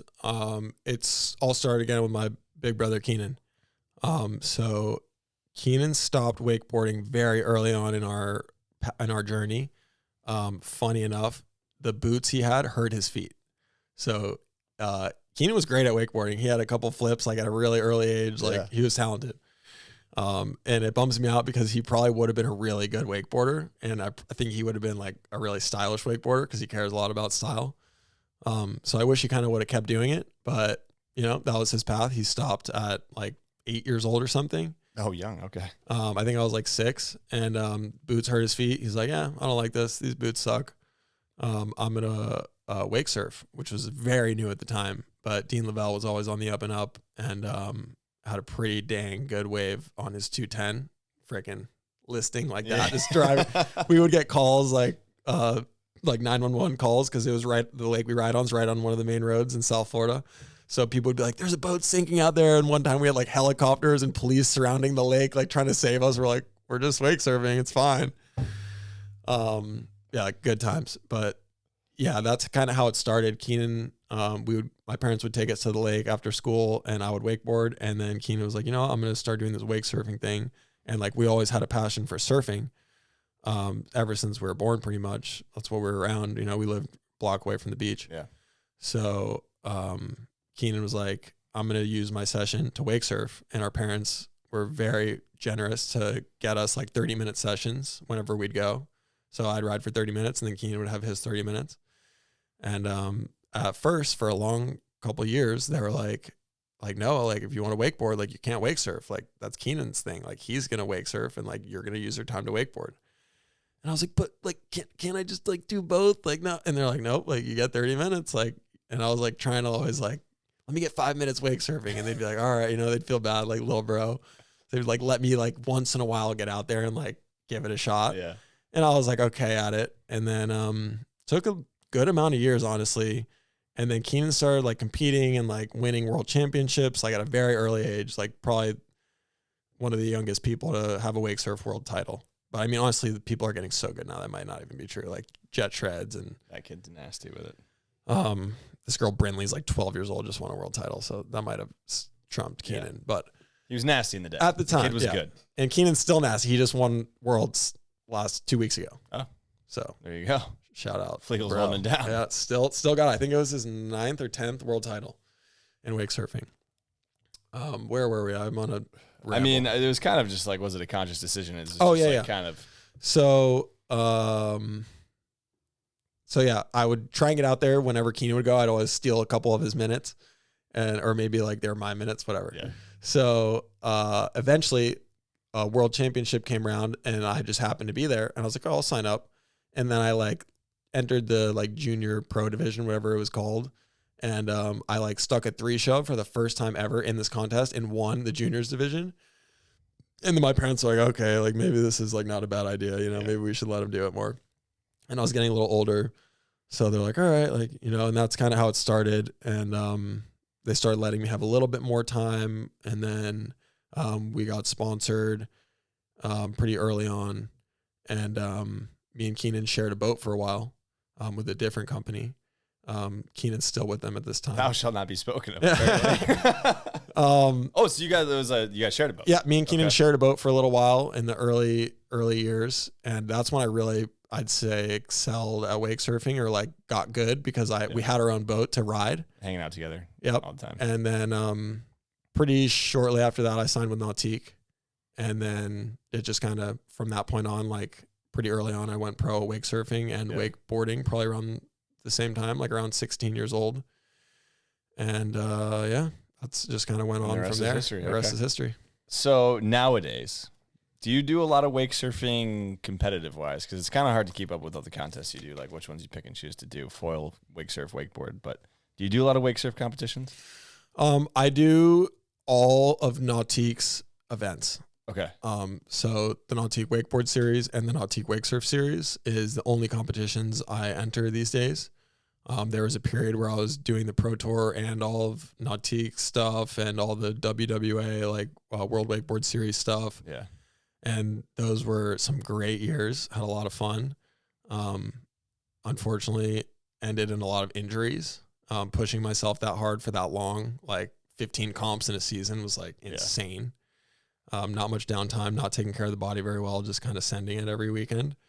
But yeah, I'd say that was kind of like the demise of like competitive wakeboarding for me, was just doing too much. And like, I felt like I was like getting really good and like starting to kind of get into that top 5 group of people where I was like, could be the best. And then I would just like get taken down, blow out the knee, blow out the shoulder, blow out the elbow, just a lot of gnarly injuries, a lot of surgeries, a lot of recovery time. Yeah. So that's kind of what led to less competing for me, which brought my passion way back up again and kind of made me love it even more. And that was definitely a good move, kind of calling the competition Longevity wise, for sure. Scene when I did. Not that I still compete, but like now I just do like 4 events a year. Yeah. For wakeboarding at least. And then like, well, a lot of the events you do have both, right? Which is great. So it's easy. Totally. And easy, but you bring everything to the event. You're there for the weekend. 100%. Yeah, it's great. Knock out all these dubs and love it. Take it home. 100%. That's easy. That's the way to go. A little toe 10 here, dude. No big deal. All right. I think we pivot. We do a quick segment from Slingshot called the Slingshot Silhouette Challenge. So I picked out a photo of a rider, and we've hit a turning point with the toner in my printer. And it is not looking great anymore. But this is a rider, and it's blacked out. You have it upside down. That's the right way out. That's not his fault for the listeners. So you got to guess who this is. I was almost going to guess when I saw it like backwards. Yeah. And at first I thought it was Twelker, but it's definitely not Twelker. It's not Twelker. It's not Twelker. It doesn't help that you can't see the boat. Very well, at least. It looks like a G23. It is a G. It's definitely a G23. It's a G. I don't know if it's 23. Is it? It's a 23. Okay. I want to say this is Kyle Rattray. It's not Kyle Rattray. I'll give you one more guess if you want to take another guess. Stab at it. Rusty? Nope. So I kind of threw you a screwball. Like, this is you. This is a photo. Oh, no way. That's crazy. Yeah. It kind of looks like me. I hadn't done that yet. And I was That's like, hilarious. I got to run that one up. So I love it. So I did that one. We got I'll hit you with last guess one. Okay. That they did. And this is just a fair one. This isn't you, obviously. But if you can guess this one, I don't know. I wouldn't be surprised. I don't know how in tune you are with the current pro wakeboard scene. Yeah, this is Maxime Roux. It is. Roux? Yes. Is that how I say it? Yeah, you got it. Yeah. I'm like down south, a little bit removed from the young gun scene. That's why I wasn't going to give this one to you, but I was kind of curious. But I try to stay informed and up to date. Maxime has been absolutely crushing it. I got to talk to him a little bit at Worlds recently. Yeah, you said you like watching the contest too. Yeah, totally. He rips. Also, Nano, that kid's a freaking freak. This year was a big year for him. Yeah. And Max too. But all these new kids, dude, I mean, like Jamie Huser, he's really good. Sam Brown is my favorite wakeboarder. That's probably worth noting. Oh, like favorite wakeboarder right now? Period. To watch? Oh, period. I'd say he's the best of all time. He's I mean, accolade-wise, obviously, he doesn't have like... He doesn't catch the dubs like somebody other, like a Nick Rappa does. But honestly, like, damn, who I'm cares? watching him every time. Like, I'm not, like... It's great. Like, I'm stoked for everyone who wins comps and like has success cool that way. You know, it's money at the end of the day. Yeah. And it's cool to win. But to me, Sam Brown is the coolest wakeboarder. He's so talented. He's got the best style. And he's just so humble and just like the most nonchalant. You never like, you put Sam Brown next to Rusty Malinowski and you're like, who's the pro wakeboarder? You know, you're never gonna be like Sam Brown. Yeah. He's just like the most low key. Like, I love that kid. Honestly, got a big sick to watch. yeah, dude. big fan of that dude. Yeah, and he's like always one of the ones in the contest. I don't know how many you watch, but when you watch, it's like you're just hoping he puts it all down because when he does, 100%, it's just like and it's all like proper, shit. like steezy grabs, grabs, weird grabs, and like crazy tech in the middle of the craziest grab. Yeah, he's grabbing like going down like a couple feet off the wake, and that's what we want to see. It's super good. All right, Grab matters. There you go. You're running it up again. I like that. I like the Got plugs, you, bro. All right, so we got a little bit here before we wrap it up, but let's talk foiling. So we kind of touched on the foiling, revolution, but I want to hear about where do you think foiling is going to go? Because you've been kind of tapping into like a 3 shove. You're talking about big spins. Like you said, you kind of think about where it's going to go, but like what's that look like? I think as far as wake goes, we'll start. We'll go wake. Like the progression seems to be like in doing techie tricks. There's guys like Chase Hevner who have zero desire to bring their foil into the air and do really cool like carves and linking waves together, and good pull with Chase Hevner. Trying to like not pump and just like link, which I think is super cool. Yeah. And I love that style of foiling too. Like nothing against that. I think it's dope. And I draw inspiration from it as well. And like, he's kind of making, things like proper in foiling, I'd say. What a Chase Hevner thing to do. Yeah. I don't know if you know, like I honestly, new crew in wakeboarding and like what their goal was and all that shit, but they were like, same goal. I know a little bit about it, enough to like have big respect for it. Yeah. But I don't have a deep wealth of knowledge. It's just funny you said proper because that's exactly what Chase would probably want to hear. Yeah. He'd probably be like, it's sick. Make this shit proper. So I definitely draw inspiration from it and try to make things look good. And like even like Ben Greenwood, I think of sometimes when I'm foiling, I want to like make it look cool. I don't want to like the crazy like world's first techie stuff is cool to me, but at the end of the day, it needs to look good. Yeah. So I try. I'm not gonna say I always do, because I definitely do some stuff that looks kind of whack sometimes. Still post it because it's a world's first. But at least I take it into account and like eventually try to get there. Yeah, 100%. Okay, so do you think we have strapped and strapless foil divisions, and I think maybe we need to talk about this for just a quick moment here. Do you think we could think of another name for the strapped foil division? Or do you see it ever getting phased out of like foil contests behind the boat? I don't know. I don't think so. I mean, it's just such a big bag of tricks that you can do with the straps. Yeah. I think the WWA continues to like rename these divisions, and it pisses me off. Yeah. They're like, oh, this is the unstrapped foil division. And they just like keep making up names. I'm like, guys, it's strapless and strapped. You can, just stick to it. People will understand. Yeah, strapless, strapped, or even take away the straps and just call it the foil division and then the strapless division. Yeah, strapless foil division. Yeah, that seems to be, or vice versa. Yeah, I would just say foil division and strapped. Yeah, that would be the best. Yeah, I agree. I agree.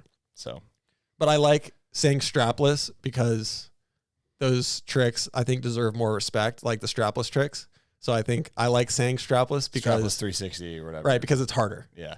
So if you just say, oh, foil 360, it's like, oh, yeah, a million people could do that. Yeah.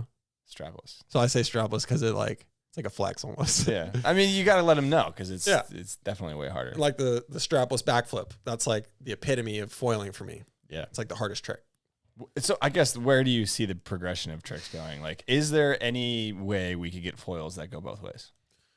I mean, look at that video Parker Payne just posted. I don't know if you saw it. He did like alley-oop backside 180 and like landed and rode like for almost 2 seconds backwards, and then it spun him around. But I have had that question a good bit. Like, can you make a foil that's like you can ride both ways? And I think the answer to that is probably yes, but it would be really shitty to ride both ways. Yeah. Like you could probably do it. It would do two things shitty rather than one thing really exactly. Well. Yeah. And also like the mass placement, like it's almost impossible. Where you put it right in the middle. Yeah. That would be tough, dude. That's the thing. You almost can't even ride a foil in the middle. It's way too far forward. Yeah. Like it kind of has to be under your back foot. Okay. So maybe some things I could go backwards for a very short amount of time where you could do more of these. Yeah, or that's not the something. progression if that's what you're asking. I am asking part Yeah, of it. no, that's not it. If but, that's not it, what is? I would say just like more tech tricks and like more style, like making the tricks that we're already doing look better. Yeah. And then just continue like pushing and doing more stuff. Like I've already done like the 720 in both directions, like flips with 360s. I've done it on the front side wave and the back side wave. Yeah. Kickflip. That is a trippy one. I think if anything, it would be like, I don't know if in skateboarding they call it like a gorilla flip or something, where like the foil would do a backflip. Oh, okay. And then it would just be like in front of you. Almost like an impossible kind of, but Yeah. not really. Like you would like send it up in the air, like and the foil would do a backflip, Yeah. and it would be like kind of under you, kind of in front of you, and then you could catch it. That'd be crazy. I don't know if it's possible, but I didn't think most of the tricks I've done were possible at one point. Did you think the 3-shove was possible? No. Okay. At one point. Yeah. I definitely When did you not. were foiling and you're like, I'm doing the foiling thing, you probably thought of 3-shove, all that, but no. Yeah, I was like, oh man, I wonder like if the sport will ever get to that point where we're doing 3-shoves and stuff. And then I was like, yeah, probably not. And then one day I was like, you know what? I'm willing to risk it all. I'm going to try it. And it's just like literally spinning a guillotine underneath your feet. It's like the stupidest thing you could ever try, right? So I did it with a rope at first, like wake surfing, and did it out in the flats so I could like kind of cheat it and lean back, which felt a lot safer. So like the foil was in front of me a little bit. And I think I remember seeing some stuff. Yeah, I posted it when I landed it. Okay, that was probably what it was. And if it was going wrong, I could kind of like bail out the back and not land on top of it. Yeah. Where when you're doing without the rope, it's like you have to stay on top of it to land it. Yeah. It's like you could shoot it away from you as many times as you want, but until you commit, it's not going to happen. Yeah. So I did it with the rope, and I kind of like cheated. It was like went out and was like slowing down, and right before I like basically stalled, I like just popped it and like landed going like 2 miles an hour, and then the rope towed me back up, and I posted it, and I was like, hell yeah, I did a 3-shove. Yeah. Like, yeah, it's sick. Let's go. Didn't try it again for like a year, and then I was like, you know what? I know it's possible. I need to do a 3-shove without the rope on the wave. Yeah. And that, like, it seemed kind of impossible, but I knew since I landed a 3-shove, it was possible. Just like, what was it going to take to get there? Yeah. Took a shit ton of tries, and then eventually I landed it. And yeah, that was like a huge turning point. And then this year, I recently landed the big spin. Yeah. Also kind of felt impossible for a long time. And then all it really took was like a bunch of switch backside riding. Cause like I was landing on the board a lot, but I like couldn't ride switch. Like riding a foil switch is like very challenging if you've ever tried it. It's like very hard. So it was a really windy day when I was putting my effort in, and I would try a bunch of attempts going downwind, and then to go back upwind, I would just ride switch backside. And that's how I got it done. Interesting. It makes sense with the switch backside riding because like when do you ride the switch? So yeah. All right. To finalize the question, I would say like more techie foiling, especially on wake. That's really the only room there is for growth. Yeah. And then in the ocean, I think like there's going to be a lot of crazy strapped foiling, like toe foiling. That's going to go down on like bigger waves, or not really big, like big wave surfing, but like there's going to be crazy big wave foiling, but there's going to be crazy like airs. That's what I was going to get on the ocean side where like you can build up so much speed and power to get like it reminds me of super pipe snowboarding. Yeah. Where it's like you can carve up the wall and just. And the foil generates so much energy. Yeah. Like you can just boost. And also it's like it saves you from the impact. Yeah. So when the foil hits, like you could be 20 feet in the air and it's like have a relatively smooth landing, where if you're on a surfboard, your hips are going to go through your shoulders. Yeah. Interesting. Okay. That's cool. Before we wrap this up, I always ask setup, and I think a lot of people are interested in all the setups you have. So kind of run through the wakeboard. We'll start with the wakeboard, obviously. What do you ride? Mañana. I'm still riding my old pro model. Yep. It's painted.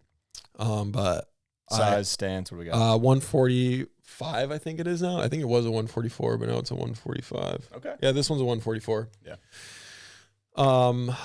I ride in the middle with my boots. Okay. And I have a relatively straight stance, maybe slightly ducked out. Interesting. You're one of these guys. But pretty straight. Okay.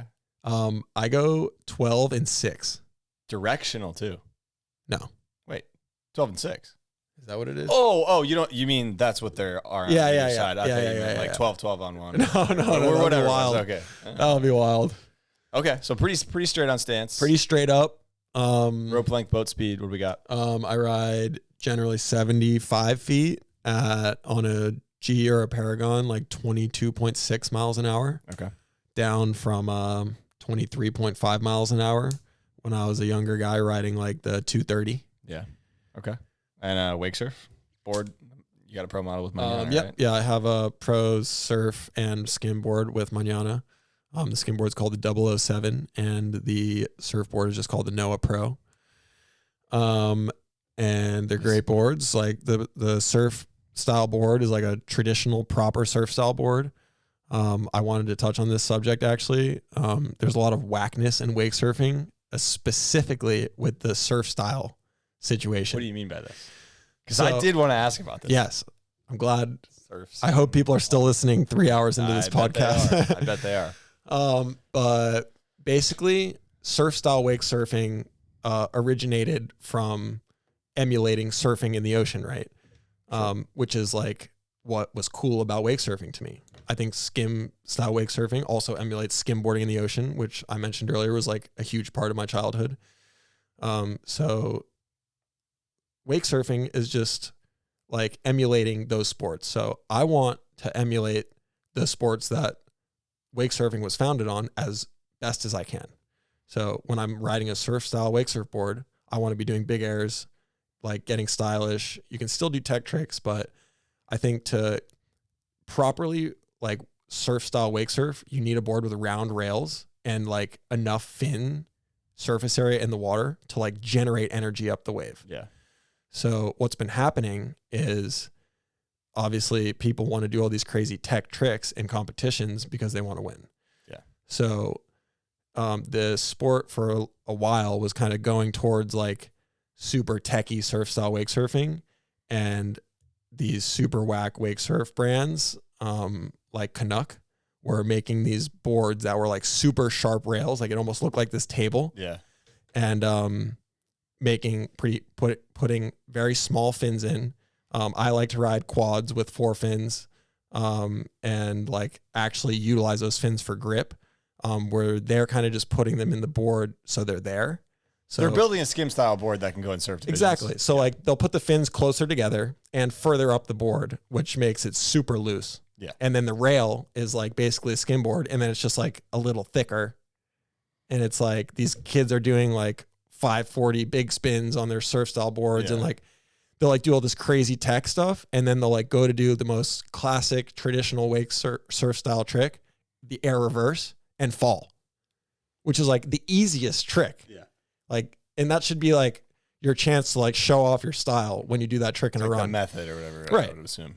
But it's like a staple, you know. I think everyone like still has a air reverse in their run, even though it's not like the highest scoring trick. Yeah. It's like the staple. So that pisses me off. And I like kind of stood up against it, and like got a lot of backlash from like obviously the other side of the people who are like Doing it. dedicating their careers to riding these boards, and Yeah. like the people who are making these boards hate me, and like I don't care. Like at the end of the day, like I'm trying to better the sport. I don't have anything personally against these people. Yeah. Like I enjoy everyone's company who's in the wake industry. I think we all share the passion of having fun on the water with our friends and family, which is what it boils down to, and like pushing the progression of something we all care about. But I hated seeing the progression like go in that direction, and to me it seemed like a digression. Well, because you're trying to do two things is what you're trying to accomplish, right? You want to have a skim division and a surf division. Right. That's the goal. But Right. it sounds like the surf division was just going right back. Right. It's just like getting closer and closer to being the skim division. Yeah. And like there was a while where the surf and skim was like all in one. Like it was kind of like just like pro men surf, and you can ride whatever board you want. Sounds hard to judge. Super weird and hard to judge, right? Because like you could have a really traditional like surf style rider like my brother, or like Joey Harris, or like Chase Hazen's one of the OGs who we look up to, who had like a crazy cool surf style and like really powerful, putting a lot of energy into it, and like still doing some cool tech stuff, but like making it look good and stylish, right? So it's separated because it was like so different and hard to judge. Yeah. And then it just started getting closer and closer and closer again. And I was like, guys, like this is really like killing the sport. Like why? Like why don't these guys just skimboard? Yeah. Like they're not good enough on a skimboard, so they have to like make a board that's like a skimboard so they can maybe win this division that's not really about what they're doing. Yeah, that makes no sense. So that really upset me, and like I'm not one to like cause a ruckus, but You gotta stand on business though when you see something. I stood on business. Yeah. A lot of people hated it, but I got a lot of support actually, which was cool, and I actually feel like I made a pretty big difference. Yeah, do we feel good about where it's at right now? 100%. Okay. So like Joey Harris, in my opinion, is like by far the best surf style wake surfer right now. I think like almost anyone can agree with that. Like he goes huge. He has a really good surf style. He rides a board with round rails. He only uses 2 fins, but he makes it look good, and he's a lot lighter than I am. So like I think the surface area of your fins directly correlates to your weight, because it's like what's pushing around the fins. Yeah. And you don't want it to like you just need enough fin in the water so you can generate that speed without slipping out at the bottom. Yeah. And if you're not slipping out at the bottom with those like skimmy surf style boards, then like you're not doing it right. Yeah. You know, like you're not putting energy into the board. You're just like slipping it. You're not going to go high. Yeah. You're not going to like, you know. But if you can generate speed and height, then you can get 2 fins. Right. And like Joey's a lot lighter, so like he can get away with using just 2 fins. Yeah. Like no hate, but like I was like my whole like revolution was like the 4 fin revolution. And I didn't necessarily mean for it to go that way. It was just kind of like that's just like the easiest thing to be like, this is legit. Yeah. 4 fins. 4 fins. But that's not like the end all be all. Like I'm not like saying everyone should ride with 4 fins. Like little kids and like people learning definitely should. Yeah, this is totally separate. Totally separate. Yeah. Do whatever you want. But it was more of like a board design thing. The round rails are a huge aspect of it. The sharp rail is like a definite no-go on any surf style board, in my opinion. But at the end of the day, these are just my opinions, and yeah, but they're pretty valid. They're pretty valid. I appreciate it. The kid's got some titles, dude. He's got some tricks. Like that's when the good guys stand up, you got to kind of take a listen to them. You know, it's in any industry. But it seems like the industry has kind of taken notice, and even if Joey beats me, I'm stoked that he won and not some kid doing a freaking 5 shove on a surf style board. Nobody wants to see that though. That's also the thing. Like, if you want to watch the skim style stuff, which I'm not interested in watching, like a 9 shove from whatever that. Like, honestly, it's cool, but I'm not interested. I really like that stuff. Yeah. I think like skimming is where tech should live, and it should be like I think it's crazy the stuff that Jet Shred does, and I have so much respect for him. He's like the most talented freaking skimmer ever. He's insane. Can he kickflip yet? No, but my boy Parker Payne can. He's the one. We need some more kickflips in the skim division, dude. Let's go. Come on. Keenan tried one in his world championship run last weekend or 2 weekends ago. Did he get close? Relatively. I mean, there's got to be didn't land on the board, potential for like a half kickflip dark side, then boom, finish the kickflip off. Yeah. There's my friend or has it been done? Ant does it. Oh, he does it. Yeah, he does it. That's he like had some trick where he like impressive. Put something on the bottom of his board. He wouldn't tell me though. He didn't. But he did it. He did the dark slide. That's. I mean, legit. That's wild. We got progression going on. Wakefoil setup. This is a good one. A lot of people are going to want to hear this one. Hope they're listening. Did you change it from like 6 years ago? That one or whatever. We've definitely moved on from that. From the old HS 1550. Yeah. What do we got? So we'll start at the top. The board. It's called the NF Pro. Noah Flegel Pro is my new pro model with them, and I'm so stoked on how it came out. My driving force behind the design on it was, like I said, to be really good at recovering from errors, and then also be really good in the ocean. So like I can bring it anywhere, and that's the board I'm going to want to foil on. Like if I'm towing, if I'm proning, like paddling into waves, it does exactly what I want in every condition. With almost no sacrifice. Like when I was designing it, there was like a few things I was like, okay, maybe this would make it a little bit better at wake, but it would kind of take away from the ocean. Yeah. But we landed on like 99% of exactly what I want for everything with the focus on wake. I'd say it's like 100% perfect for wake, and then like 99% perfect for like towing and paddling it. Sure. Like if I was just going to make a paddle or tow board, it would have been just very slightly different. Yeah. Okay. What's next? And then underneath that, we have the 795 performance mast. All of this stuff is Armstrong, by the way. The 795 is the perfect height for the wake, in my opinion. If you're just learning airs, I would recommend a shorter mast like the 725. The shorter the mast, the closer the board is to the foil, the more control you have, the less time it takes to get the wing out of the water, more connected essentially. Yeah. So really all the tricks I'm doing are a little easier on the shorter mast, but I love having that little bit of extra length because allows you to carve harder without your wingtips breaching. Sure. If that makes sense. So I always like having a little bit longer mast. Some of my competitors are on shorter stuff, but I don't mind the challenge, and I love having that extra carvability and maneuverability. Beneath that mast is the front wing, which is arguably the most important part of the craft, which is the CF 1200, which is such a classic wing. Like, I would almost venture to say it's like kind of outdated at this point, but it's just such a great wing for the wake specifically. I used to run it in the ocean a lot too, but I've moved on to the new high aspect series that Armstrong has, and the new mid aspect Mark II foils are all incredible. Armstrong's been pumping out some insane products lately. But I keep finding myself on the CF 1200 on the wake.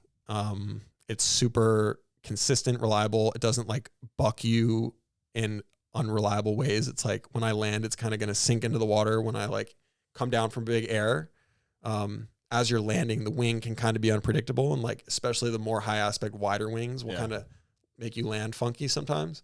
So this one's nice and compact, pretty low aspect, and just very reliable. And like for 3 shoves and like flip 360s and stuff, it's like the most consistent and reliable, but it's actually a pretty dull wing in comparison to some of the newer stuff. It's like, but I like that about it, if that makes sense. Yeah. It's like, why? Why do you like it more dull? Just because it's not trying to control me. I can control it. Oh, okay. And then I run this 50 fuse, which is the shortest of the 3 fuses that Armstrong makes. They make a 50, 60, 70. The shorter the fuselage, the closer together your front and rear wing are, which essentially allows you to make more maneuverable turns. It's comparable to a fighter jet, compared to like the 70 fuse would be like a 747. Interesting. If you can imagine, like a fighter jet can make sharp corrections up and down, side to side, where like the longer ones, it just takes longer for it to react. So for airs, it's all about the angle of attack, right? So like when I put pressure on my back foot to lean back and launch the foil out of the water, it's all about how much angle I can get before that wing comes out. So with a shorter fuse, I can get more angle, where the longer one, it takes longer. It's going to be like that compared to like that. And then the tail wing, the Old Faithful 205 surf tail, kind of similar. Like it pairs really well with the CF 1200, just really smooth. It rolls over very easily, reliable, not really twitchy or like sharp. It's just like a nice flowy, mellow rear wing. Okay. That's the best setup for wake easily. The best one you got. Okay. When we start talking about the ocean, I'd be like, I could talk for an hour about different setups you could make, but the wake, it seems like that's the best. I was going to ask about the ocean, and I feel like that's way more condition dependent. 100%. So Yeah, I guess I don't really know if there's a standard that you would have. But. Generally, I'd say in the ocean, I'm almost always on a taller mast, the 865 for towing and paddling. The only time I'll use the smaller 795 in the ocean is if I'm downwinding, because it's more efficient. Yeah. It's lighter, less drag, less foil in the water. Do you think all foil people are foil nerds, or like where do you think I would venture to say so. The Venn diagram falls? It's like, I'd say it's a steep, like you start out, you're kind of at the bottom, and then like either you like stay at the bottom, you like don't really care, like you did it once, you're like, oh cool, you know, or you're just like immediately hooked and you ramp up. But when your you get into nerdiness. foiling, you get into foiling. 100%, I would say so. It's an addicting thing for sure. Yeah, nothing wrong with that though. Last one, ocean surf. I guess this is also dependent a lot, but I'm sure you got some twigs you like. Surfboards? Yeah. Yeah. There's so many different boards I ride. I'm always switching brands and boards and. Oh, you got nothing, no brands on ocean surf? It's kind of tough to tap into. I mean, Manana has made me some surfboards in the ocean, and I'm hoping this year we're going to really ramp that up and like dial in some models and dial in production for ocean surf, because they do sell ocean surfboards. They're traditionally more like mellow, just kind of cruiser boards for your average Joe. Yeah. But I'm trying to really ramp up their like high performance stuff, because that's what I want. Yeah. Selfishly. But yeah, I mean, I've ridden so many different boards, but I tend to like a board that's around like 6 feet, like a traditional short board for smaller waves, because that's what I'm serving most of the time, unless I'm in Hawaii, like riding barreling waves with like more pinned out, skinnier boards with a pin tail are better for barrels. Where like wider tails, wider boards cover flat sections easier and are better for doing airs. So yeah, I'm still learning a lot, and like since I've been going out to Hawaii, I've learned so much about board design and like what works where. And before I started going out there, I was kind of just like had a small quiver of boards and like didn't really know much about surfboard design. Yeah. But now I'm like very specific, like have a huge quiver, and like depending on the conditions, I'm gonna grab a different board a lot. You know. Yeah, it's cool to learn about board tech when it comes to any board. Totally. I mean, even wakeboarding, Totally. I'm getting into board tech. So, all right. I mean, we covered a lot. Like you said, we could have probably gone an hour for all these how different long was topics, that? but 11. yeah, we're 11, over 2.5 hours here at least. Solid. Anybody you want to thank before we wrap this up? I did want to thank Aaron Stumpf. He designed all my wakeboards and my favorite wake surfboards. Absolute legend of a human being, and shaper as well. He had a huge role in my career, being the guy who was making my pro models for a long time. So shout out Aaron Stumpf, absolute Had a hand in legend. a lot of boards. Oh yeah, a lot of oh boards. my god, he's such a legend, bro. Yeah. God, I love that guy. My parents, my family, my brother, my girlfriend is a huge supporter in my life and helps me with so much, and videos me and takes care of me and designs our house. You know, she does a lot of cool stuff for me. So shout out Marla, and yeah, all my friends and family. Like my biggest thing is like just having fun, and like when I get to share the things I love with the people I love, those are the best days of my life. Yeah. Wow, what a great little quote right there. That was sick. Well, thanks a ton for coming on. I know you had a long day. For the listeners, the cat was up at 7 a.m. Full day on the boat. Well, you did get a little lunch.